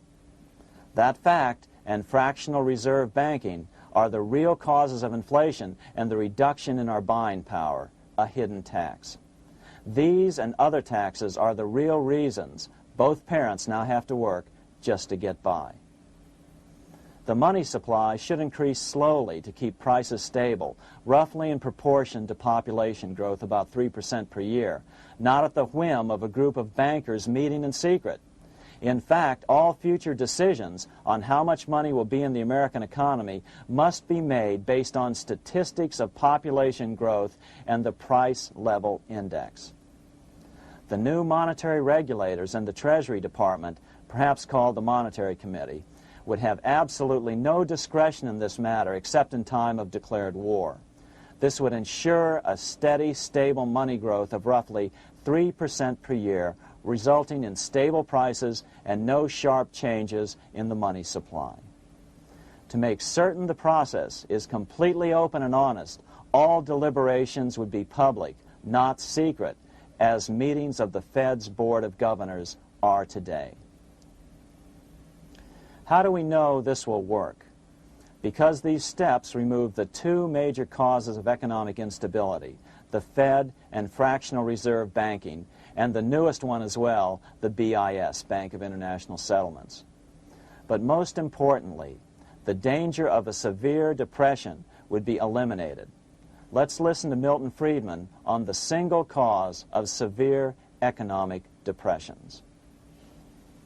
I know of no severe depression in any country or any time that was not accompanied by a sharp decline in the stock of money, and equally of no sharp decline in the stock of money that was not accompanied by a severe depression. Issuing our own currency is not a radical solution. It's been advocated by Presidents Jefferson, Madison, Jackson, Van Buren, and Lincoln. but it's been used at different times throughout Europe as well. Perhaps the best example is one of the small islands off the coast of France in the English Channel. Called Guernsey, it's been using debt-free money issues to pay for large building projects for nearly 200 years. Here we are on Guernsey, and this is the Guernsey flower and vegetable market. Guernsey is one of the most successful examples of just how well a debt-free money system can work. In 1815, a committee was appointed to investigate how best to finance this new market. The impoverished island could not afford more new taxes, so the state's fathers decided to try a revolutionary idea: issue their own paper money. They were just colorful paper notes, backed by nothing, but the people of this tiny island agreed to accept them and trade with them. To be sure they circulated widely, they were declared to be good for the payment of taxes. Of course, this idea was nothing new. It was exactly what America had done before the American Revolution, and there are many other examples throughout the world. But it was new to Guernsey, and it worked miracles. This market is still in use, and remember, it was built for no debt to the people of this island state. But what if we follow Guernsey's example? How would the bankers react to these reforms? Certainly the international bankers' cartel will oppose reforms that do away with their control of the world's economies as they have in the past. But it is equally certain that Congress has the constitutional authority and responsibility to authorize the issuance of debt-free money, U.S. notes, and to reform the very banking laws it ill-advisedly enacted. Undoubtedly, the bankers will claim that issuing debt-free money will cause severe inflation or make other dire predictions. But remember, it is fractional reserve banking which is the real cause of over 90% of all inflation, not whether debt-free U.S. notes are used to pay for government deficits. In the current system, any spending excesses on the part of Congress are turned into more debt bonds, and the 10% purchased by the Fed are then multiplied many times over by the bankers, causing over 90% of all inflation. Our fractional reserve and debt-based banking system is the problem. We must ignore its inevitable resistance to reform and remain firm until the cure is complete. As the director of the Bank of England in the 1920s, Sir Josiah Stamp put it, referring to this modern fractional reserve banking system, banking is conceived in iniquity and born in sin. Bankers own the earth. Take it away from them, but leave them the power to create money and control credit, and with the flick of a pen, they will create enough money to buy it back again. Take this great power away from the bankers, and all great fortunes like mine will disappear, and they ought to disappear, for this would be a better and happier world to live in. But if you want to continue the slaves of bankers and pay the cost of your own slavery, let them continue to create money and to control credit. Americans are slowly figuring this out. Today, over 3,200 cities and counties have endorsed the proposal of a nonprofit organization called Sovereignty. The Sovereignty movement calls for Congress to authorize the Secretary of the Treasury to issue $90 billion per year of U.S. notes, not Federal Reserve notes nor debt-based bonds, to loan money interest-free to cities, counties, and school districts for needed capital improvements. Remarkably, and to their praise, the Community Bankers Association of Illinois, representing 515 member banks, has endorsed this sovereignty proposal, a good step in the right direction. As Milton Friedman has repeatedly pointed out, no severe depression can occur without a severe contraction of money. In our system, only the Fed, the Bank of International Settlements, with U.S. bankers' cooperation, or a combination of the largest Wall Street banks could cause a depression. In other words, our economy is so huge and resilient, a depression just can't happen by accident. Unless we reform our banking system, they will always have that power. They can pull the plug on our economy any time they choose. The only solution is to abolish the Fed and the fractional reserve banking system and withdraw from the BIS. Only that will break the power of the international bankers over our economy. And keep in mind, a stock market crash itself cannot cause a severe depression. Only the severe contraction of our money supply can cause a severe depression. The stock market crash of 1929 only wiped out market speculators, mostly the small to medium ones, resulting in $3 billion in wealth changing hands. But it served as a smokescreen for a 33% contraction in credit by the Fed over the next 4 years, which resulted in over $40 billion in wealth from the American middle class being transferred to the big banks. Then, despite impotent howls of protest from a divided Congress, the independent Fed kept the money supply contracted for a full decade. Only World War II ended the terrible suffering the Fed inflicted on the American people. In a depression, the remaining wealth of the debt-burdened American middle class will be wiped out by unemployment, declining wages, and the resulting foreclosures. If we start to act to reform our monetary system, the money changers may do what they did in 1929 and then the 1930s, crash the stock market and use that as a smokescreen while contracting the money supply. But if we're determined to fight to regain control over our money, we can come out of it fairly quickly, perhaps in only a very few months, as U.S. notes begin to circulate and replace the money withdrawn by the bankers. The longer we wait, the greater the danger we'll permanently lose control of our nation. But some still wonder why the international bankers would want to cause a depression. Wouldn't that be killing the goose that is currently laying all those golden interest eggs? Remember what Larry Bates said at the first of this videotape.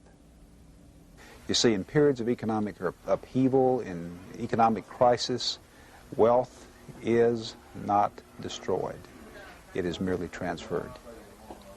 Do we have any hints as to what the money changers have in store for us? Here's what David Rockefeller, the chairman of Chase Manhattan Bank, the largest Wall Street bank, had to say.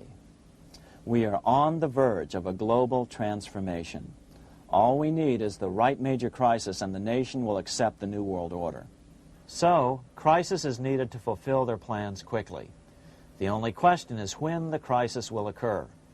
Fortunately, we probably have a little time. It's unlikely that this crisis will occur before the 1996 elections, but after that, the danger begins rising. But whether or not they decide to cause a crash or a depression through relentless increases in taxes and the loss of hundreds of thousands of jobs being sent overseas thanks to trade agreements such as GATT and NAFTA, the American middle class is an endangered species. Cheaper labor, including slave labor in Red China, which Harry Wu has heroically documented, is being used to compete with American labor. In other words, money is being consolidated in fewer and fewer hands as never before in the history of this nation or the world.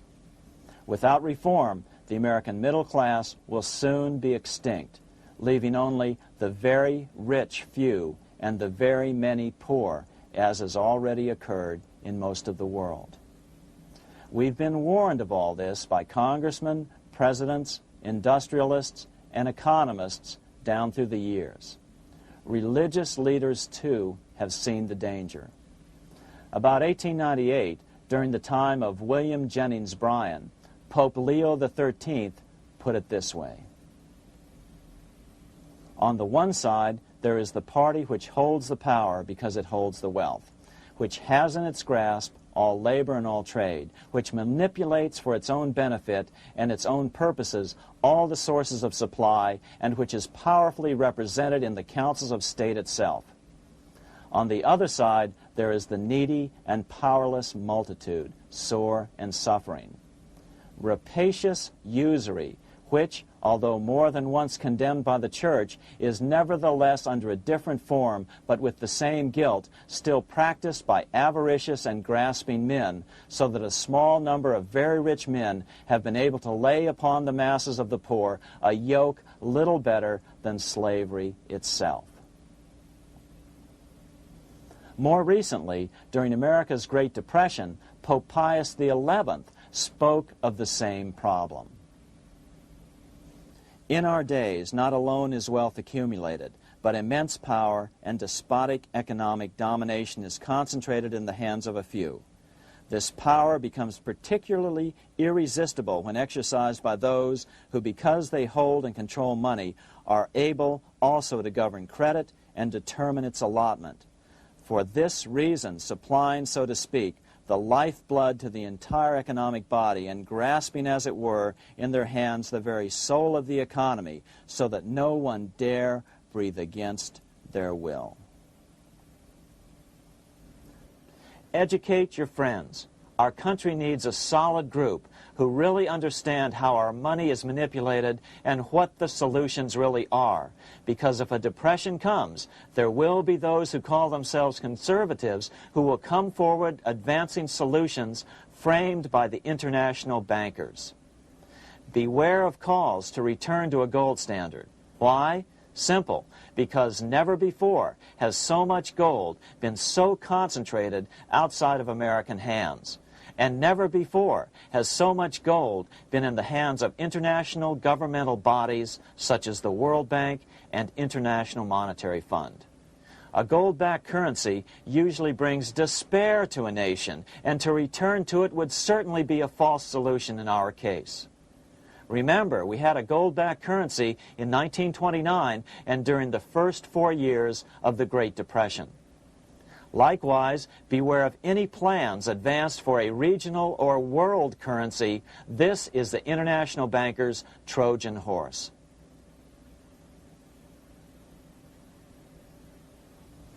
Educate your member of Congress. It only takes a few persuasive members to make the others pay attention. Most congressmen just don't understand the system. Some understand it, but are so influenced by bank PAC contributions that they ignore it, not realizing the gravity of their neglect. We hope we've made a valuable contribution to the national debate on monetary reform. It remains for each man to do his duty, consistent with his state in life. May God give us the light to help reform our nation and ourselves.